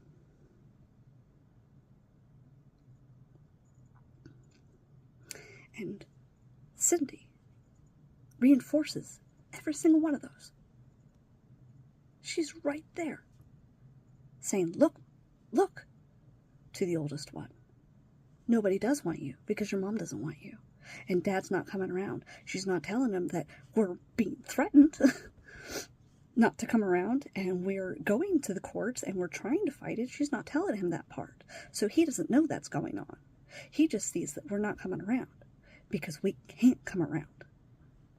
And we are fighting with contempts and modifications of custody, and we are trying everything. We are pulling every dollar out of our ass to do this. We are calling the detectives every fucking day.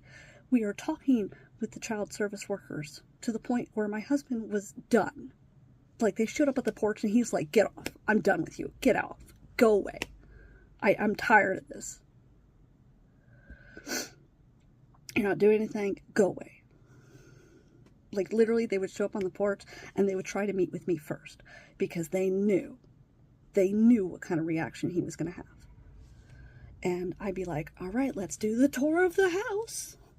Let's show you that even though the children don't live with me at the time, let's show you that I have food. Let's show you that I have bedrooms and that my bills are paid and that all of my children here are well taken care of. Before we just sit down and go drag him out of the barn that he's working in and tell him that his children are being abused again or being accused of being abused again and that you guys aren't going to do shit about it.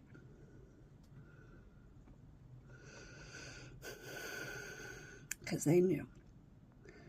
It was, sir, we've had another report. Okay, what the fuck are you going to do about it? Nothing.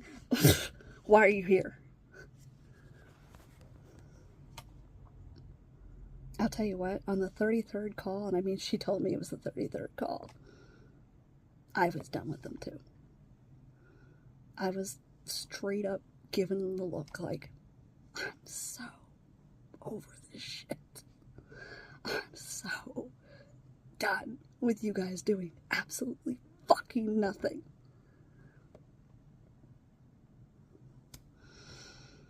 Because I was done. My therapists were teaching me, trying to get me not to blame myself for not walking in there, just taking.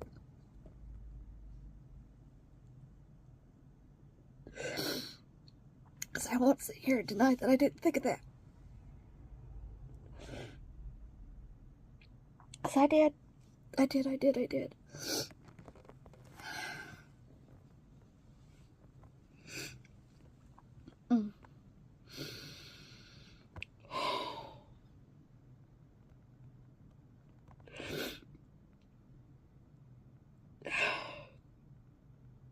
I sympathize a lot with people who break the law to protect children, because I wish I had the courage to do that.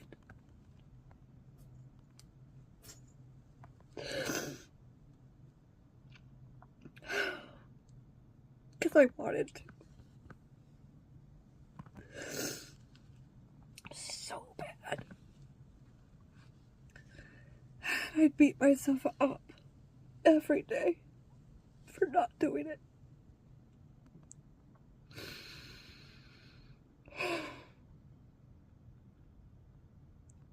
And so my therapist, my EMDR therapist, my regular therapist, my husband's therapist,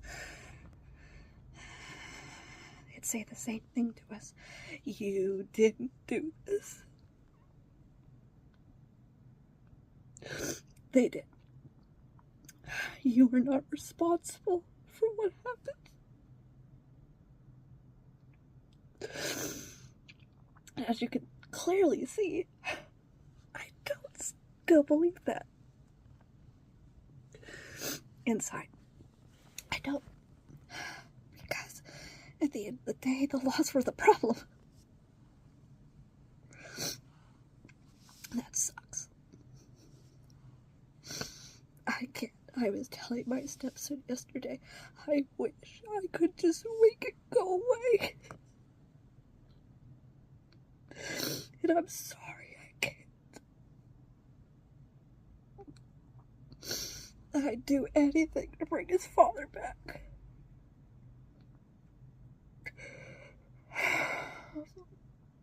But I can't. I can't.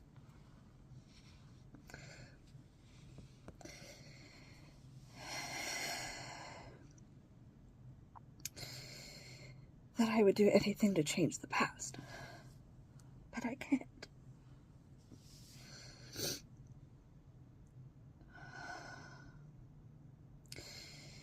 When my stepson, the oldest one, had to leave, he went to go stay with a friend. Unfortunately, because of this learned behavior for him, he has no empathy.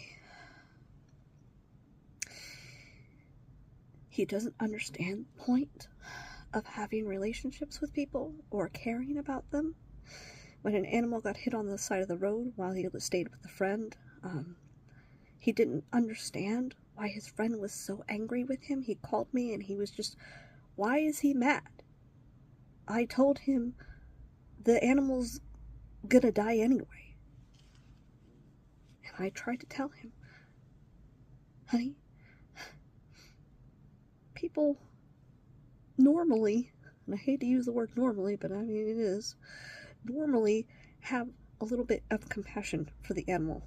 They don't want the animal to suffer. They don't want the animal to die. And his friend's response, and I heard him say it on the phone, what do you want me to do? Do you want me to just go over there with a boulder and drop it on its head in the middle of the road and kill it? And his response was, yeah. And then they called him a fucking asshole. And he said, they're taking it out on me. And I said, they're not taking it out on you. They don't understand. They don't understand why you don't understand them. And you don't understand how they're feeling because you've never been taught empathy. You were taught manipulation.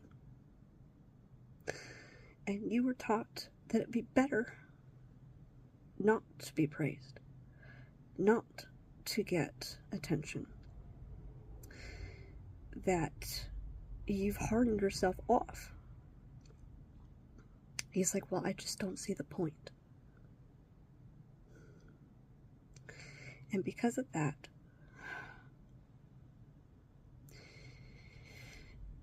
after a year, and him not having the motivation to also, I mean, he says a lot of things, but he doesn't go through with any of them, and that's the problem. He says, I want to get my license. He says, I want to go back to school.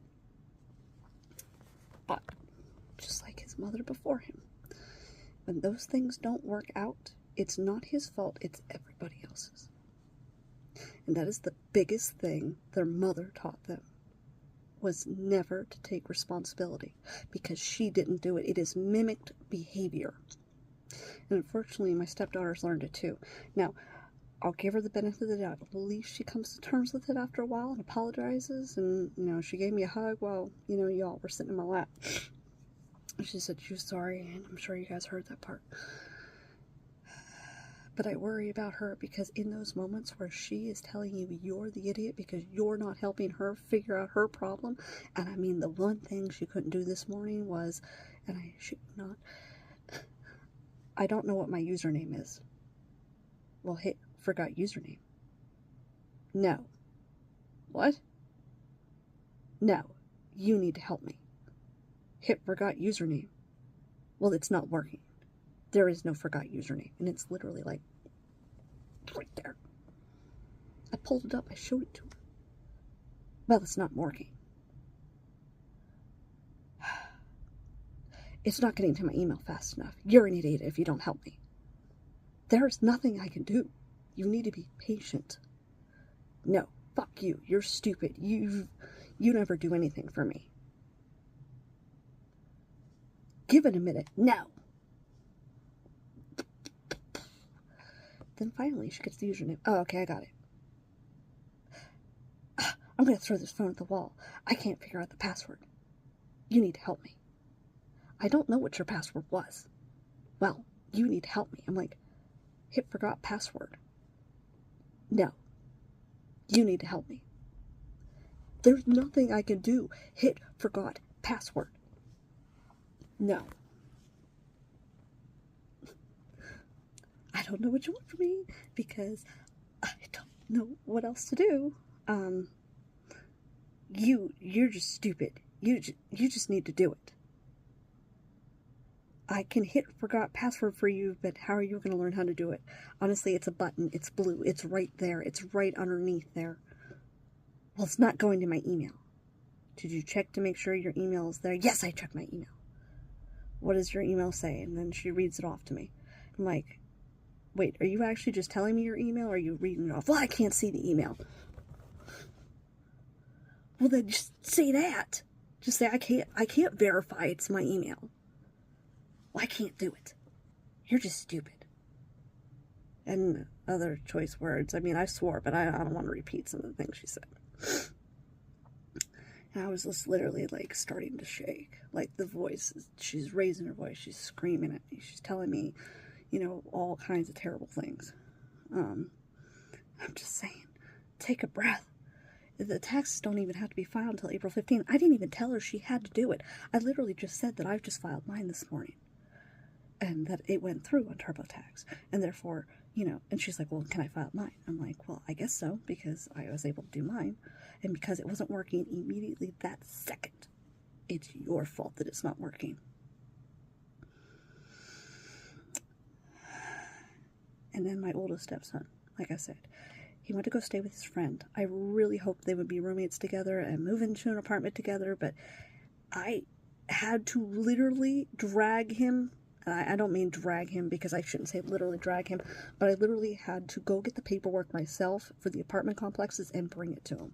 And he came out of the room at one point, threw it at me, and he goes, I can't do this. This is too much. Why do they need so much information?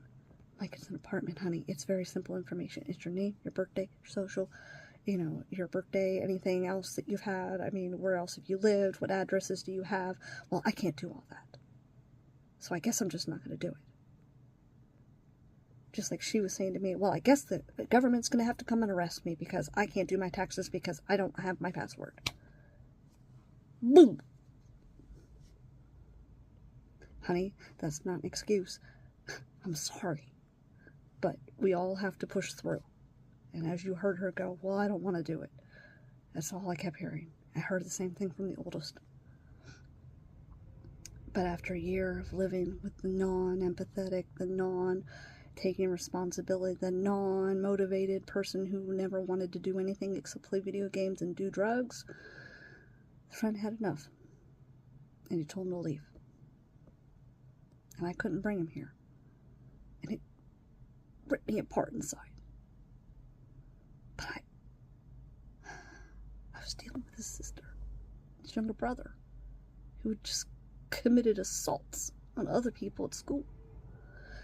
And when he was here, and the oldest one was here, he'd literally go up to her and go, "You're ugly," just to make her scream. I'd look at him and go, "Why did you do that?" And he'd say, "Well, it's too quiet around here." "So yeah, called her ugly, said she'd punch a hole in my wall, so you told your brother he's the most worthless piece of shit on the planet, so that way he'd go up in arms and break my fucking nose?"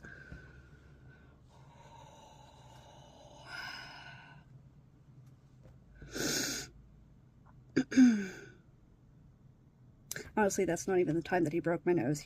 My youngest stepson broke my nose before that, but I mean, he almost did for the second time. And the first time I had to actually have it surgically put back together. That sucked. You know when you go into a hospital, and if you've ever had a surgical procedure, all the nurses just want to make chit-chat, so they'll ask you, like, questions like, "Oh, how'd that happen?" Especially if it's an injury. And usually the answer is, "Oh, I slipped and fell," or, "Oh, my dog bit me." I mean, or, it was a car accident, or I've been having this pain for a while, like my thumb here, and, it just started to get to me. And I'm literally looking at them going, "My stepson did it." And they're just like, "What?" Yeah. How old is he? And at the time, he was 15. And they're like, "Oh, well, don't you have anybody to help you with them?" And I said, "No. My husband's gone and their mother died. And she was the abusive one anyway." And then I even had a nurse look at me and she goes, "Honey, I'm afraid to send you home." What are you going to do? I'm the adult.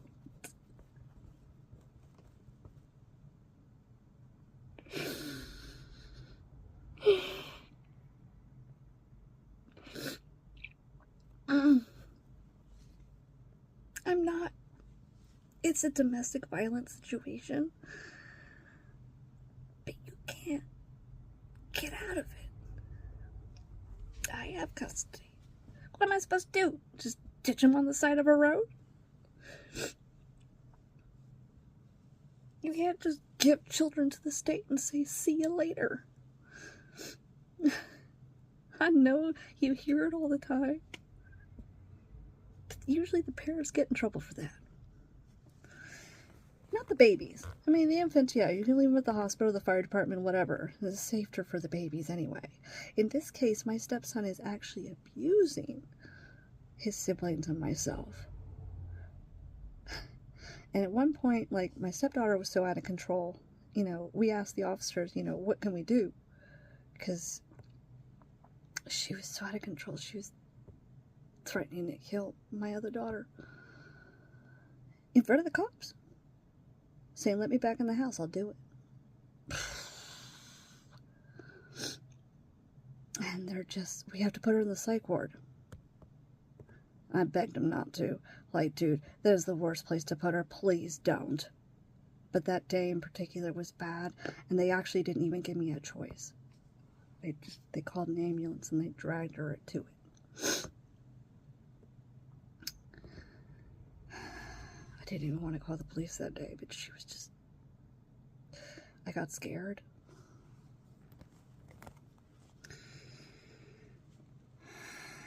And my husband had asked, "What if you press charges?" It's not that I want her to have a record, but maybe a probation officer, maybe it would actually force the system to help her, to get her the help she needs. And they said, "No, we're not going to press charges on her because that actually gives you a fine. And because you're the victim in the situation, we feel like that's compounding the issue. Because we're literally charging them for assaulting you. And then we're going to tell them that they owe the fine, that technically the parent is in charge of paying for it. Therefore, you, the victim, are now in charge of paying the fine for being abused." How backward shit is that? Like, sometimes I understand why the cops won't charge kids. But throwing them in the psych ward isn't exactly the greatest idea either. They're both shitty ideas. So.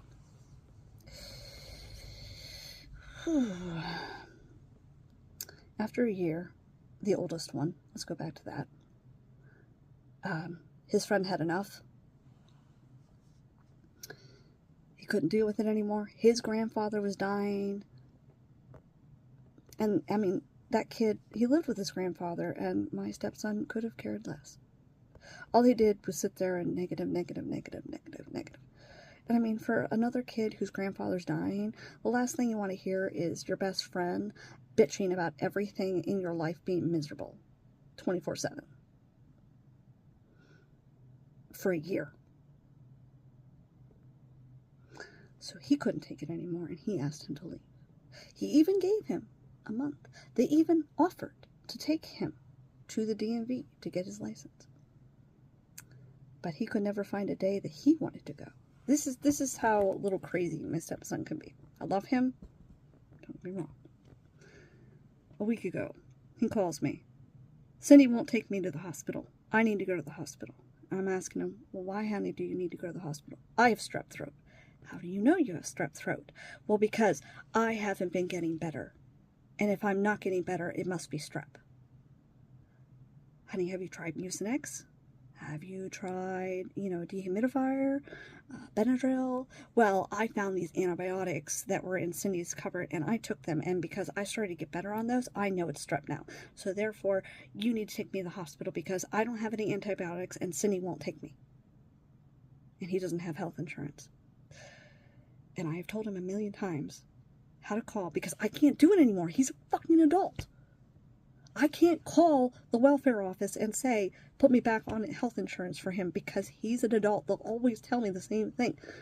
He's an adult. He has to call. And I'll give him the numbers. I'll stone feed it to him. He still won't call. He still, to this day, does not have that health insurance.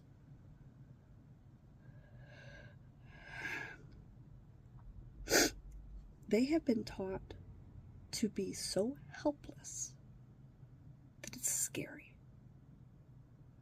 The cops wanted me to throw my stepdaughter out.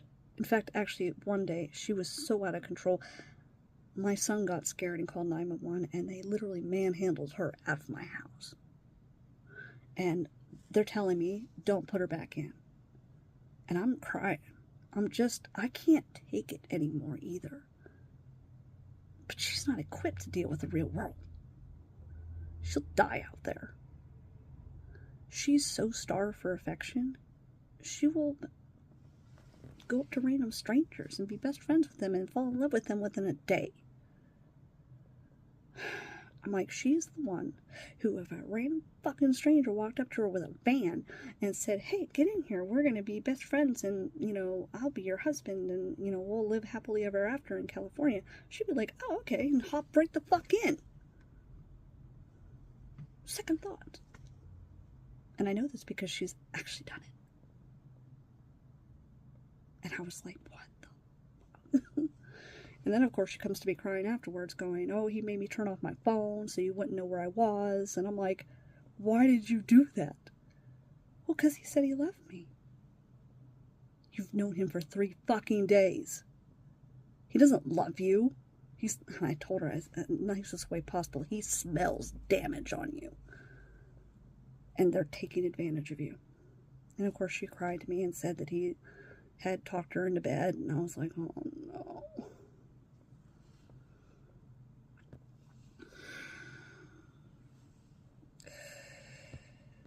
But because she willingly went, it's not an assault. And because she's an adult, she has that choice. Damn it. I wish there were some kind of assault cases that can be tried for that kind of situation, because literally, there is no way. Everybody on this planet knows that, if you meet somebody and they say you love them or they love you after 3 days and you've only known them for 1 hour out of each of those 3 days, they don't fucking love you. They're just trying to get in your pants. Jesus Christ. She's so gone up here. She's like a 5-year-old. But she's the age of an adult. Just like he is. And then my youngest stepson's about to be. And he scares me the most. And not even because I think he's going to hurt me, but I've cried in his therapies, in his treatment facility, and I have literally said, you're going to kill somebody. It's not going to be first degree. It's going to be second. Because you're going to be mad. And it's going to happen. And you're going to sit there and say you're sorry. But that's not going to do anything. It's not going to bring them back. And you will be in jail for the rest of your life. He cries and he says he's sorry. He wants to be better. These are the things he says. I don't know why I do this. I don't like being this way. I don't want to hurt people. Then why are you doing it? I don't know. And at first you feel bad for him.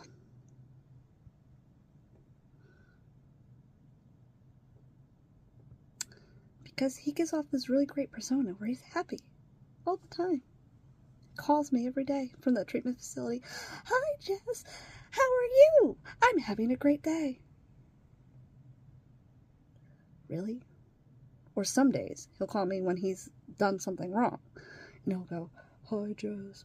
It's been a bad day. And even though the facility and the other people have said, oh, yeah, he's been in a great mood all day, I'll say to him, I heard you were having an okay day. Oh, I just said that because I was lying so that way they leave me alone. Are you, though? Are you? No. In reality, I know this is going to sound harsh, as his therapist has dictated after 7 months of working with him and him assaulting multiple people. He does one thing and says another. He says, I don't like conflict, but then he creates conflict.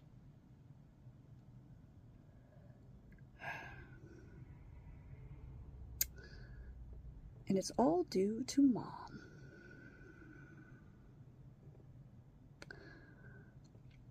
One day, Mom called my husband.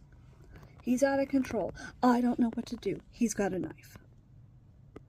He's almost 8 now at this point. My husband goes over there. He indeed has a knife. He's in a corner with this knife. He's not charging at her or nothing. He's holding it. He's scared. And my husband was telling him to drop it. He's not letting go. He's scared. He's absolutely terrified. So my husband went and found a laundry basket. Small one. One of the itty bitty ones. And really quick, threw it at him. And of course he dropped it because it was like, oh, the basket's coming at me. And my husband kicked the knife away real quick and then kind of bear hugged him, restraint, sat on the floor with him, and he cried and he cried and he cried. And here comes Catherine. I can't deal with him. I need to call the police. He's trying to kill me. He's always trying to kill me. Catherine, what the fuck happened? Why did this happen? Oh, well, I told him to get a bath.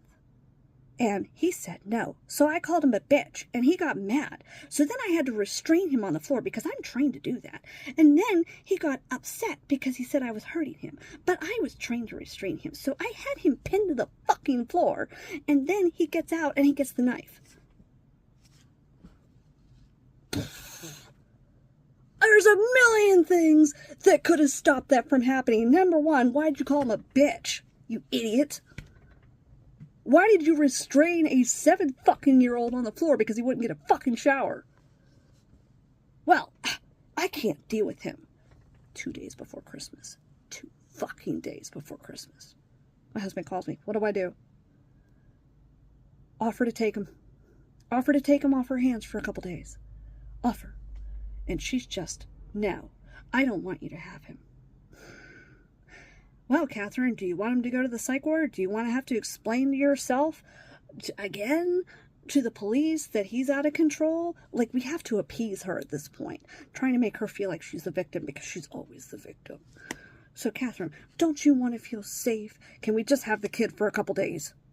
Well, you can have him until tonight. I said, fine, I'll fucking take it. I don't fucking care. And then she, as much as she hated me, she said, you have to watch him. He can't watch him. You have to watch him. And I'm like, I literally had therapy that day. And I was like, fine, he can come with me to therapy. So I literally brought him to my therapist. And thank God she was a parent-child interactive therapist, so she had lots of toys in her room. And she would say, normally, you can't really bring just kind of an aged kid into therapy, because what we have to discuss is not something he should hear. And that's, I understand. And she said, I understand. However, the circumstances are, she's a crazy bitch. And he needs safety right now, so we're just going to get him some sand, so he can play with sand in the box on the floor. And he literally accidentally dumped a little bit, and he freaked out. He's like, oh, I'm so sorry. I'll get that. She's just, Jesus Christ. This woman's evil. That's all my therapist kept saying. I said, tell me something I fucking don't know. Sometimes I felt like my therapist and I were powwowing with each other. My therapist helped me, but it was like she was my friend, and we would just talk. Literally, this therapist that was seeing my stepson when he was 7 is still my therapist today. She's still the one I see.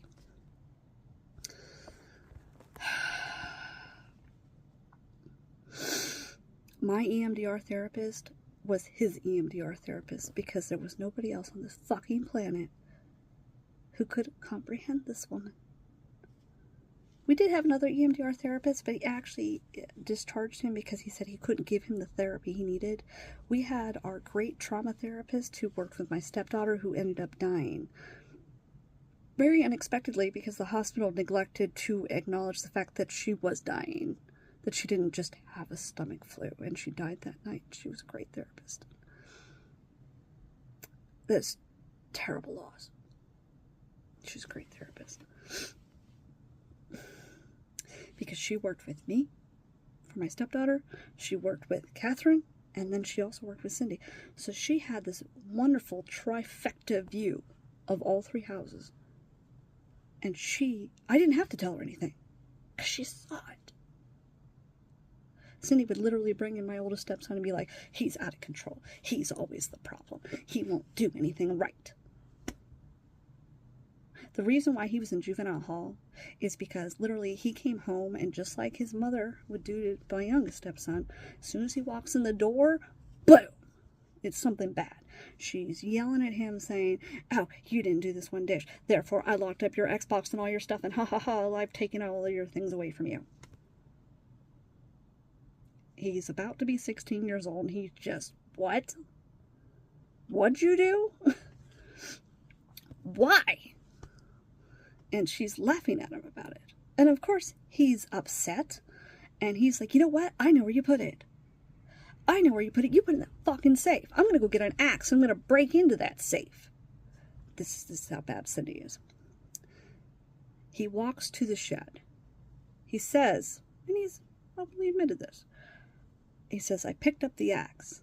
And then I realized, this is a bad idea. So he said, I put it back down. I started to walk back in the house, and she's got the phone, and now she's videotaped. Oh, I need to call 911. You're trying to kill me. And then she calls 911 while she's videotaping him. He's trying to kill me. And he's sitting there freaking out at this point, going, oh my God, what is she doing? And instead of crying, he's just going, fuck you, woman. You're fucking lying. I didn't do fucking shit. You know what? You want to see me explode? Here, see me explode. So he's playing right into her hands.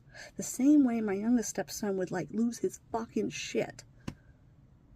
I mean, right before my stepdaughter came to be with me, she literally had the story that she'd tell the therapist, because mom was, of course, pissed at her, and, of course, anything wrong with him was my stepdaughter's fault. And just like when the little girl came along, the youngest one, everything was now Ethan's fault. Everything that little girl did, his fault. His fault, his fault, all the way fault. But before my stepdaughter left, her fault. So one day, they wanted to run away. And I mean, honestly, this wasn't the first time. So, they both tell me this story about how they literally were locked in their rooms, and it's a one-story house, so they jumped out the window. Like, my stepdaughter went around, knocked on his window, and said, "You want to go?" And he's like, "Yeah, let's go." And they got out, and they were trying... They didn't know where to go, because they didn't know exactly what my address was. They only knew where Cindy lived, who was hop, skip, and a jump from them. And they figured if they could get to their older brother, maybe he could protect them too. So they're trying to sneak their way there. And they tell me, every time they see a police officer, they dive in the ditch. Because they don't want the cop to see them. Because they know the cop's just going to bring us back. They're not going to help us. They're going to put us in the psych ward. They're going to arrest us. We're going to get hurt again. So forget the cops. We're going to dive in the ditch so the police officers don't see us. And they make it to Cindy's. And Cindy opens the door and she goes, "What are you doing here?" And they say, "We ran away. We need help." And she goes, "No." Literally tells them to get the fuck off her porch and then shuts the door in their face. They are found hours later, wandering downtown. And Mom goes, "See, they're impossible. They always do this to me." It's always to me. It's never about them. Look, they're trying to do it again to me. Look what they're doing to me. And where do they go? The psych ward. So to finish off my oldest stepson's story, the reason he was in juvenile hall is because she started videotaping him, set him off the deep end. She's got this recording now of him flipping out, and she's on the other end. Like, again, this is what the cops don't see. They don't see her gaslighting him to do it. She's just, "Oh my God, he's gonna hurt me. I'm so scared. Please come help. Hurry. He's got an axe." He doesn't even have the axe in his hands. So the officer shows up. And this officer actually knew my husband. Liked my husband. Knew his kids. And he asked him, "What happened?" And he says, "Took my shit. She put it in her safe. I know she put it in her safe. And I said I was going to go get an axe and break it out." And he said, "Did you try and hurt her with it?" "No." "Did you actually pick up the axe?" And he said, "Well, I did, but I put it back." And he said, "Well, unfortunately, because you picked it up, we have to charge you with aggravated assault or attempted aggravated assault."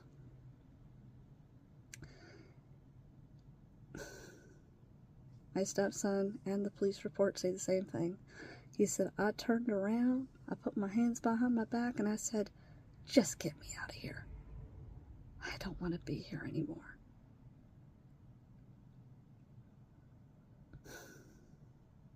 So he was in juvenile hall while his mom was on her final days. And on his 16th birthday, they actually allowed him to leave, to go to the nursing home where his mother was dying to say goodbye. What a great 16th fucking birthday.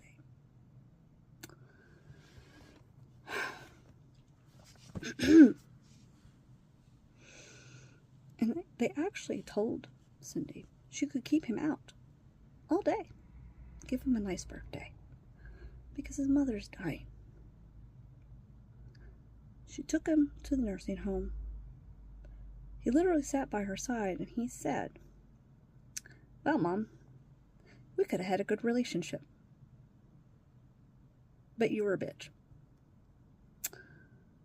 So, oh well. That's all he wanted to really say. Even my trauma therapist for my stepdaughter was to the point where she's like, "All right, we can't try and build this relationship because Mom doesn't even want it." Literally the day she was telling my stepdaughter again, "You're a bitch, and if you weren't such a bitch, maybe I wouldn't want you, to call me," or blah, blah, blah, blah, blah. The no-nonsense things, and telling her that she's harassing her because she called her on Christmas.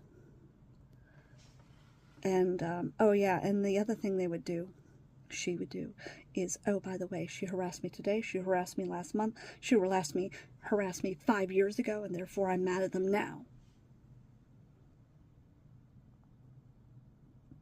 So trying to get my stepson, the youngest one, to understand that his past reactions and actions actually have a consequence to him now, when we're trying to teach him not to manipulate the past to justify his actions today, it's very difficult. Because that's what he learned. Because she did the same thing.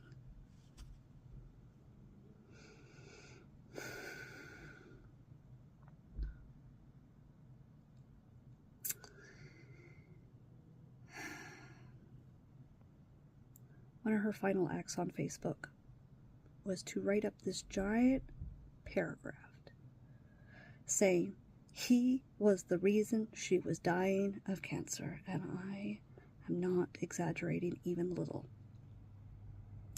It was this long speech that on Thanksgiving he had struck her with a pillow, and therefore her back had fractured, and the cancer got into her spine. And because now the cancer was in her spine and she needed surgery and they had to open her up, the cancer had moved to her brain. And it was just a speck. Maybe it was affecting her cognition at that point, but I couldn't frankly tell the difference. I mean, a lot of people would say, oh, maybe the cancer was there all along. I'm like, for fucking 18 years, 16 years for the oldest? No, forget that. No, it wasn't. She was just that way. Maybe the last year she was a little crazy, but she wasn't any crazier than she'd already been. She was the same way. There's no difference.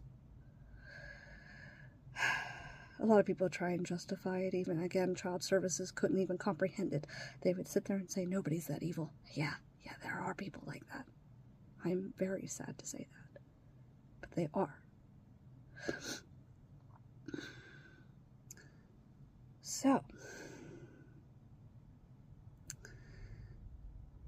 the saddest thing for me was the oldest one, when he said he got to juvenile hall, which is called Keystone around here, because we're Pennsylvania. I mean, we are the Keystone State. So our juvie hall around here is called Keystone. He said, when I was in Keystone, that was the first time I ever had anybody tell me I did a good job. He said I was doing my paperwork, and they'd be like, wow, you're doing a great job on that. You did wonderful work. And he just was like, what? Like, that was even dangerous to him because he wasn't used to it. It was like a trick.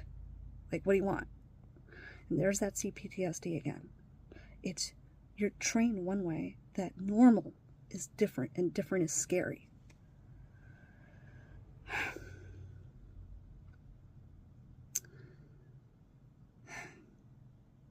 And that was sad. He said it actually, the day of his 16th birthday, she took him to say goodbye to his mom. And I mean, I think she did that for herself. She likes seeing them suffer. Why else would she do it? Why else cause that kind of conflict? And then she took him straight back to Keystone, even though they said he could stay out all day. She got there with him, and she said he was a nuisance the entire time. And I mean, she was probably with him for an hour. Maybe 2.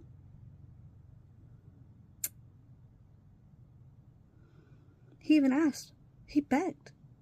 Hey, do you think we could go sit down and eat together? No. Now I have plans today.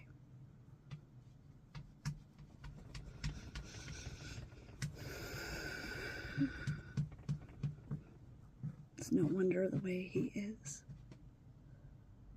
It's no wonder the way she is. It's no wonder the way the youngest is. However, they are now adults or about to be adults, and this is the unfortunate truth of our system. Most of the prisoners in jail are like them.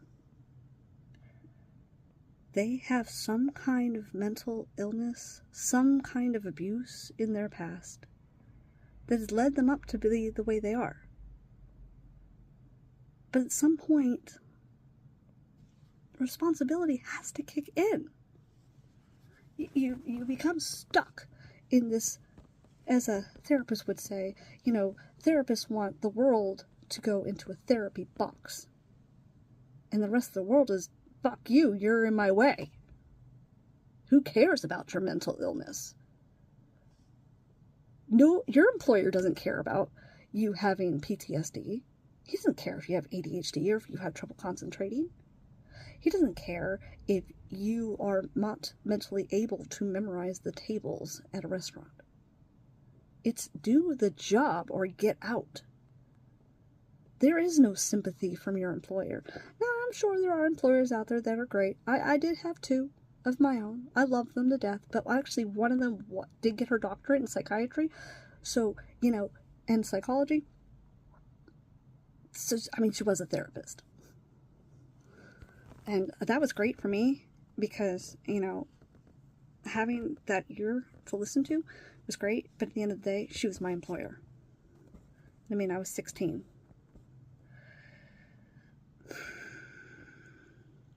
But she was my employer. And I'm required to do the job that I was hired to do. Not for her to therapy me. And, some parents, that have never had to deal with this before, think that either, half of them are making excuses for their kids because they're like, look, they've had a bad life or they've had bad things happen to them. Please give them a chance. The world doesn't want to do that. And it's our job as parents, unfortunately, to explain that hard truth. So I'm stuck sometimes where I'm dealing with my own trauma. I'm listening to theirs. They're setting me off. They're making threats towards me. I'm getting hurt. Their siblings are getting hurt. They're making threats towards their siblings because they're upset. Or they're hurting other people out in the community. And I cannot just go and tell those people, I'm so sorry, he had a shitty-ass mother and a shitty-ass person who was supposed to be a grandmother in their life and taught them bad things. Because at the end of the day, they don't care. Why should they care? That's not their problem.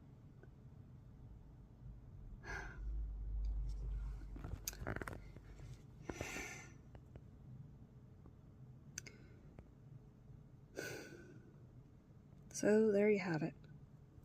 The youngest one is in there for felony 1 charges right now. Felony 1. Aggravated assault on a police officer. And a girl in his classroom who was pregnant. And it was the 3rd time. And I mean 3rd time for charges, not the 3rd time he'd been out of control. Police had come to my house, and he'd literally tell the police officer to shoot him. And tell the officer, if you don't shoot me, I'm going to get your gun, and I'm going to make you shoot me. And I was scared to death that they actually would. I really thought they would. Thank God that cop actually had some sense to go, I'm not going to shoot you, sit the fuck down.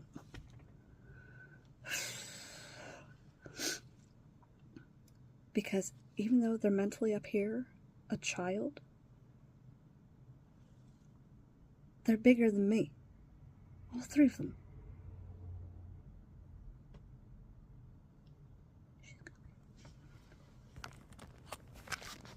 I did it again. Literally put the phone down. I must have hit a button.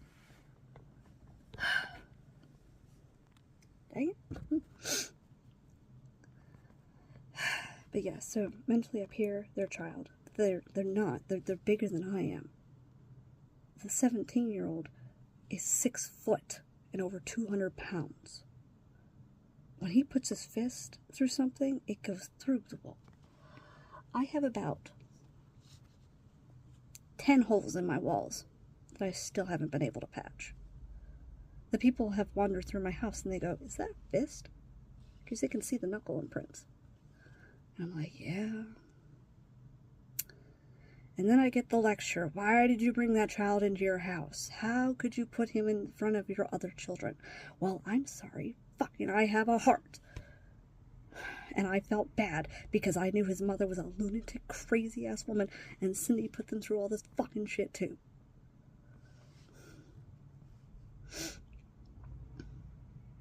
Last week, the youngest one assaulted another kid the exact same way he did to put him in there in the first place. And he calls me, and he's crying. I don't want to hurt people. I don't know why I'm like this. I just want to go home. Well, honey, we can't go home if we're going to punch people in the face. And try and, push their face in. What happened was, he was in the classroom.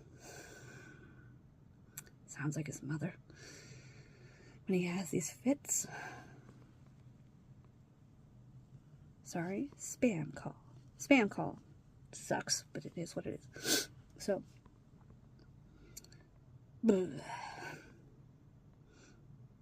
he's in the classroom. And he's been complaining to me that these children in this other classroom, in this RTF with him, who have similar issues, and unfortunately have gone through quite a bit of trauma themselves, they're annoying him. At first, the way he says it to me and to everybody else is these kids are harassing me. How are they harassing you? Well, they're making noises. How is that harassing you? Well, because it distracts me. And I have my earbuds in, and I have them all the way up in school, but he's still making noises. And I'm like, well, what kind of noises is he making? And he's telling me this, and his therapist this, and the staff this. And he's like, well, he's saying, what the hell? I'm like, is he saying it to you? Well, no, he's looking at his paper, but it's distracting me. And if I can't do my work, I can't pass. Therefore, I need him to stop. Honey, he's having his own moment. Can you just, look the other way or tell a staff member that you're getting upset? Well, no, because he'll do it again. And I need to get away. And they won't leave me alone. They won't let me leave. I'm like, you're in a facility where you can't leave. I'm sorry. You assaulted a cop and a pregnant girl. I didn't really assault her. I just didn't want her to leave. This is what happened. The pregnant girl, quote, called him a name. Well, of course, the staff tell me, and I believe the staff, she never said a word. She'd actually asked him for some jelly beans, and he said no. And I guess he was irritated with her from earlier, or something had irritated him earlier, so he turned around and charged at her. And she went running towards the door to get away, and he got there first, and he pushed the door shut. And he wouldn't let her leave.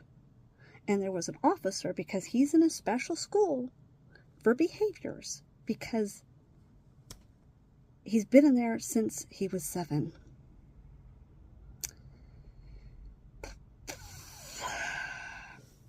Not even in this school. This school, he only started when he got with me. Before that, he was with another school who were fed up with him.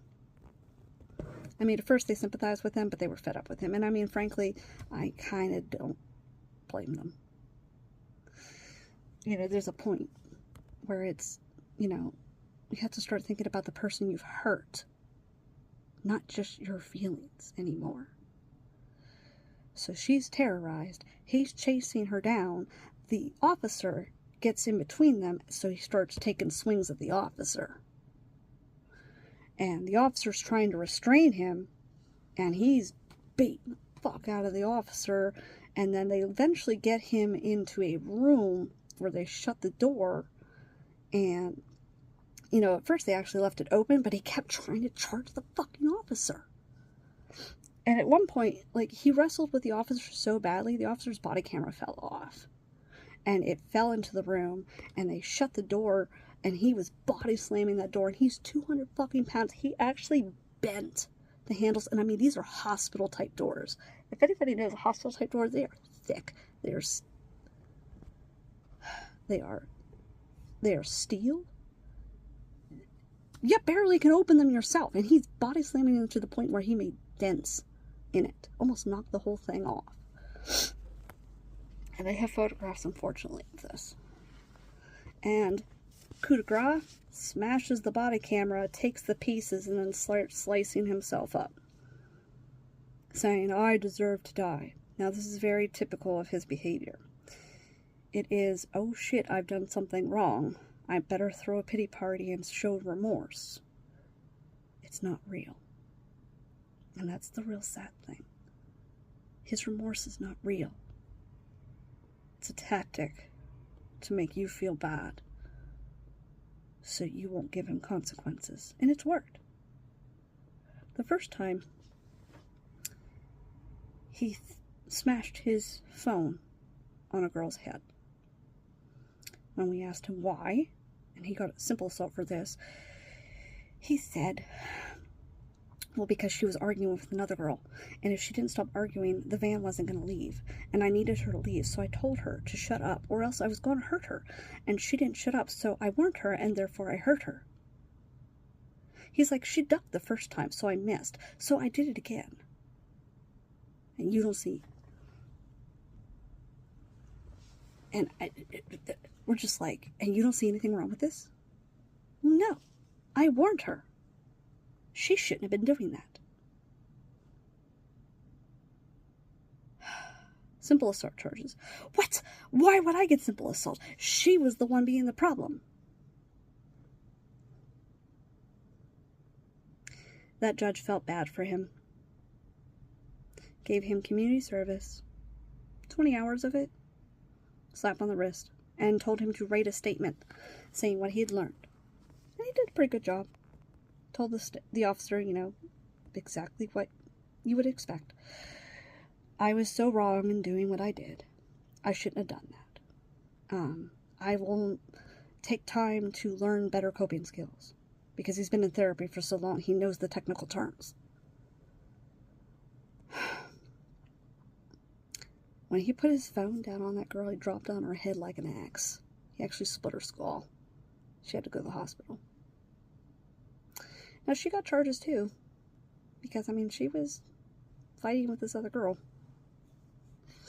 And so a lot of the community workers, the staff at the school, they would say, well, you know,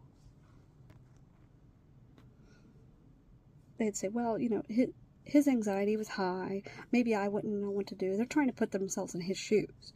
Like, man, if those two girls were fighting here and they've been doing it for a while, you know, maybe I would have snapped. So, one.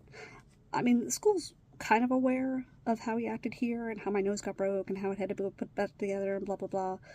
And the holes in my wall and the threats towards his siblings and actually trying to carry them out.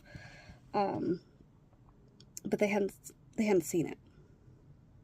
So that's act number 1. Judge drops the case. That was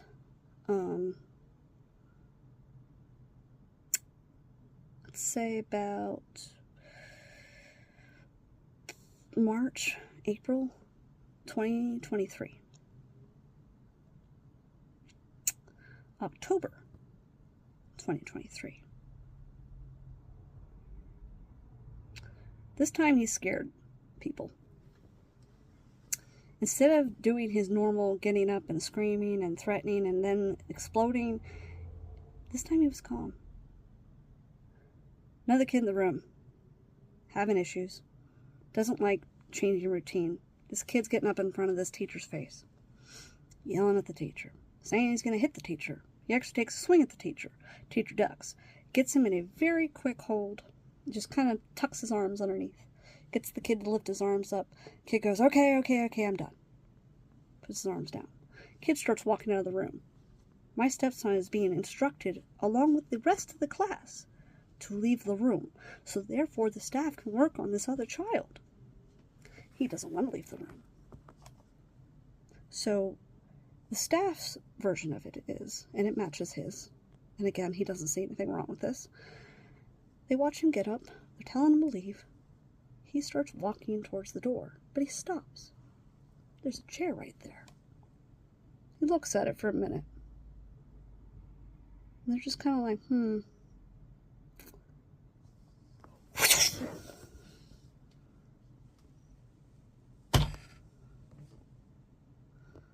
Picked it up, chucked it right at the kid. Kid turned around just in time. Boom! slice whole way up his face. And this is what scared the staff. He wasn't screaming. He wasn't cursing. One of the teachers even tried to restrain him real quick, and he's like, "What are you doing? I'm not mad." He's talking to him just like this. Like, "What are you doing? I'm fine." "What?" "I didn't want to leave the room." "What's wrong with this?" He's not doing his crying. He's not doing the fake remorse. He's just sitting there. When I show up, then he's crying. "I'm so sorry, Jess. I didn't mean to do it. I was just so stressed. I just lost it. I don't remember anything." But then he's able to recount it exactly word for word, so there's no blackout. Simple assault again. Misdemeanor 2 this time. We go in. The court keeps getting postponed. We go in January of 2024. So last year, January, 1 year from this month. Almost to the day, actually, now that I think about it.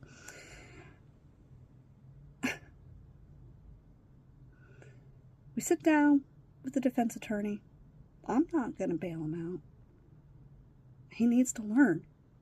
I can't. He's going to kill somebody. I know it in my head. He needs to have some kind of consequence. We need something else. His therapists aren't enough. It's too much. I love him to the point I need him to get help. And he flat out tells our defense attorney, "Yeah, I wasn't in any danger. Yes, the kid was no longer a threat. I threw the chair anyway. I shouldn't have done that." And our defense attorney said, "Well, will you be willing to plead down to a misdemeanor 3? You probably have a probation officer, and have to do more community service, a lot more, maybe pay a fine." And he said, "Yes, I'm willing to do that." And we said, good lad. This is the worst. This is the worst thing that could have happened. We're literally leaving to sit and wait. We're waiting.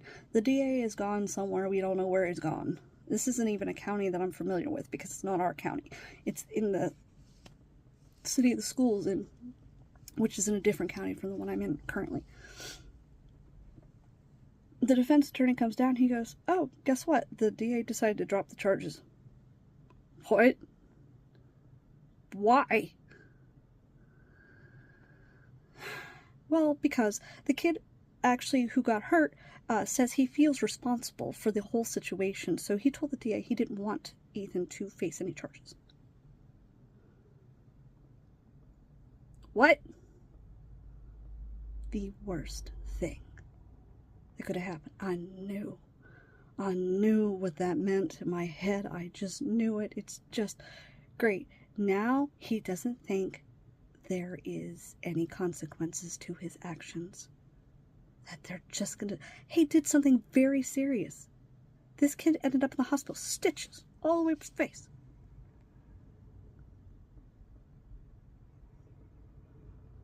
The incident with the cop and the pregnant girl, 3 months later. April. Beginning of April. Literal beginning. So, end of March. Last year. And at first they're telling me they're going to give him felony 3 for the assault on the officer. I'm crying in the hospital, wishing curse upon curse on their mom. I'm telling the officers, I'm sorry. I think he needs this, but I don't know what else to do. I can't fix this. There is no fixing this. He doesn't even see what he's doing is wrong.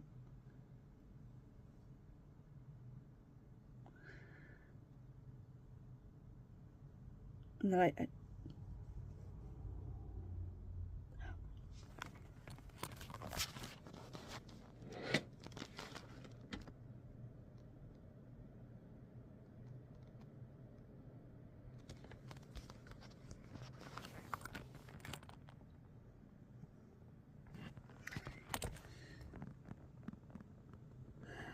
Maybe it's my kitty. But he doesn't see what he's doing is wrong at all. Zero.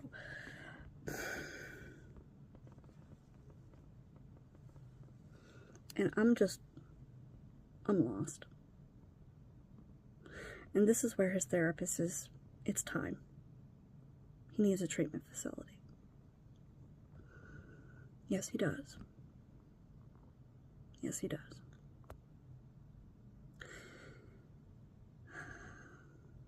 And nothing has changed. Because a week and a half ago, I got a phone call that there was a, quote, incident at school at this facility. This child was making noises. He told the kid to shut the fuck up. The kid told him, shut the fuck up. And they tell the other kid, not my stepson, but the other kid, you need to leave the room and take a break. So this kid does. He gets up, leaves, goes to the bathroom. My stepson's not satisfied with that. And to their wording, it's he got up and flew out of the room after him. Tried to break down the bathroom door to get to him. And the staff are trying to get him to stop.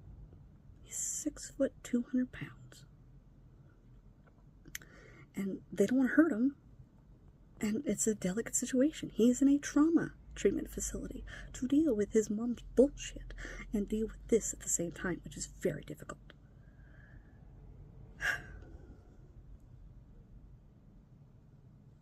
Kid number 2. This is why I said this is exactly like the last incident. Kid number 2 is the cop in this situation. Kid number 1, pregnant girl. He's going after that kid. That kid's made him mad. He's not satisfied with what's happened to him, so he's going to hurt him. That is his goal. Kid number 2 sees there's an issue. He doesn't want my stepson to hurt him, and he doesn't want the other kid to get hurt. And he doesn't want my stepson to get hurt either. He doesn't like conflict either from what he's gone through. So he comes flying out after the room. Now, granted, the staff should have been a little bit on this, but I mean, when things are flying in 5 different directions and you don't know what to do, you don't know what to do.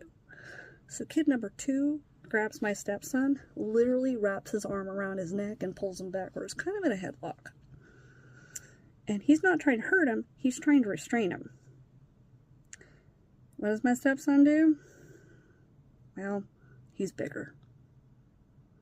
Gets out of the headlock. Over and over and over into the kid's face. I was actually kind of mad because the staff calls me and says, we have to tell you that we've taken him to the ER because he has an abrasion on his knuckle. I was not sympathetic at all. I said, what about the other kid? Well, we haven't seen him yet. So maybe it's not life-threatening.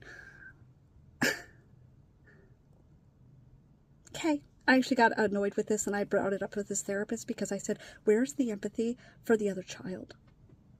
And actually one of the therapists had said to me, well, we had them apologize to each other. I said, what does the second kid have to apologize for? For putting him in a headlock? Because frankly, my stepson kind of pushed him into that point.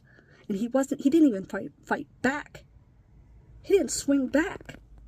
My stepson just pulverized him. Oh, and the abrasion on his knuckle was from the kid's teeth. Like he punched him in the fucking teeth.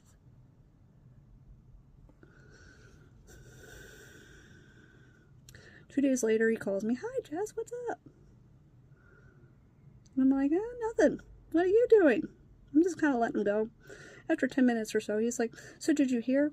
I said, did I hear that you punched the kid in the face? Yes. Yes, I did. He said, and his words exactly were, I have a perfectly good reason for why I did that. And I said, you have no good reason for why you did that. Well, the kid put me in a headlock. And I said, Ethan, you tried to kill the other kid. No, I didn't. No, I didn't. I was mad, and I just wanted him to apologize to me. Ethan, no, you didn't. You chased him down. You tried to bust open to the bathroom and get him. You were not trying to make that kid apologize. You were mad. And you were going to make that kid pay. well, what did you want me to do? That other kid put me in a headlock. And I was like, you wouldn't be in that headlock if you wouldn't have went after the first one. And he starts crying. I don't know why I'm like this. He's a pity party. I should get consequences. I should be punished. I shouldn't have this. I shouldn't have that. A couple days later, I tell him I'm coming up for a visit. They've told him, one, his time there has been extended. Duh. And then they tell him during this phone call, or at least I tell him, the visit I'm coming up for is on grounds, meaning he can't leave. And he flipped out. What do you mean I can't fucking leave? You punched a kid in the face. You assaulted him. Well, what'd you want me to do? I was in a headlock. Again, you wouldn't be in that headlock if you wouldn't have went after the first one. Well, he was insulting me. I said, you told him to shut the fuck up. You did that. You triggered him, he triggered you, and you exploded. He didn't fight you. The other kids didn't fight you. Nobody fought you. You fought them. And I tried to do this in the nicest way possible. I'm sounding a little harsh here, but I'm actually kind of irritated. But on the phone, I'm like, honey, you didn't do what you were supposed to do. Trying to keep him calm. And he's just, you're taking this away from me. You're doing this. They're doing this. I've been here for 7 months and I'm not any better. I just need to go home for a visit so I can be better. You can't come to the house if you're going to punch people in the face, honey.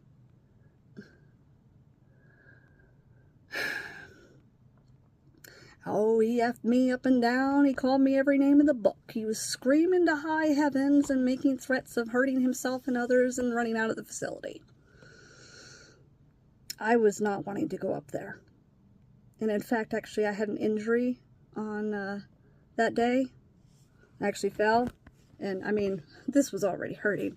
But, yeah, I made it a little worse by accident. And it just happened to be that morning. I was actually kind of glad. Like, oh, thank God I don't have to go up there.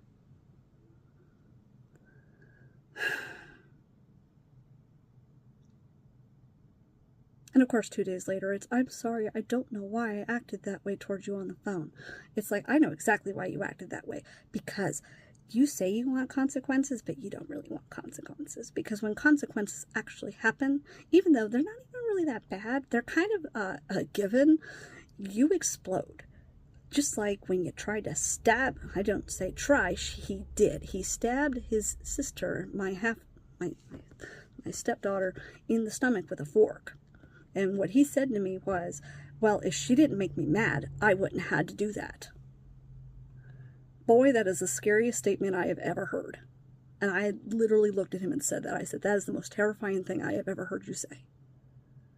That is, to me, that's a wife beater statement.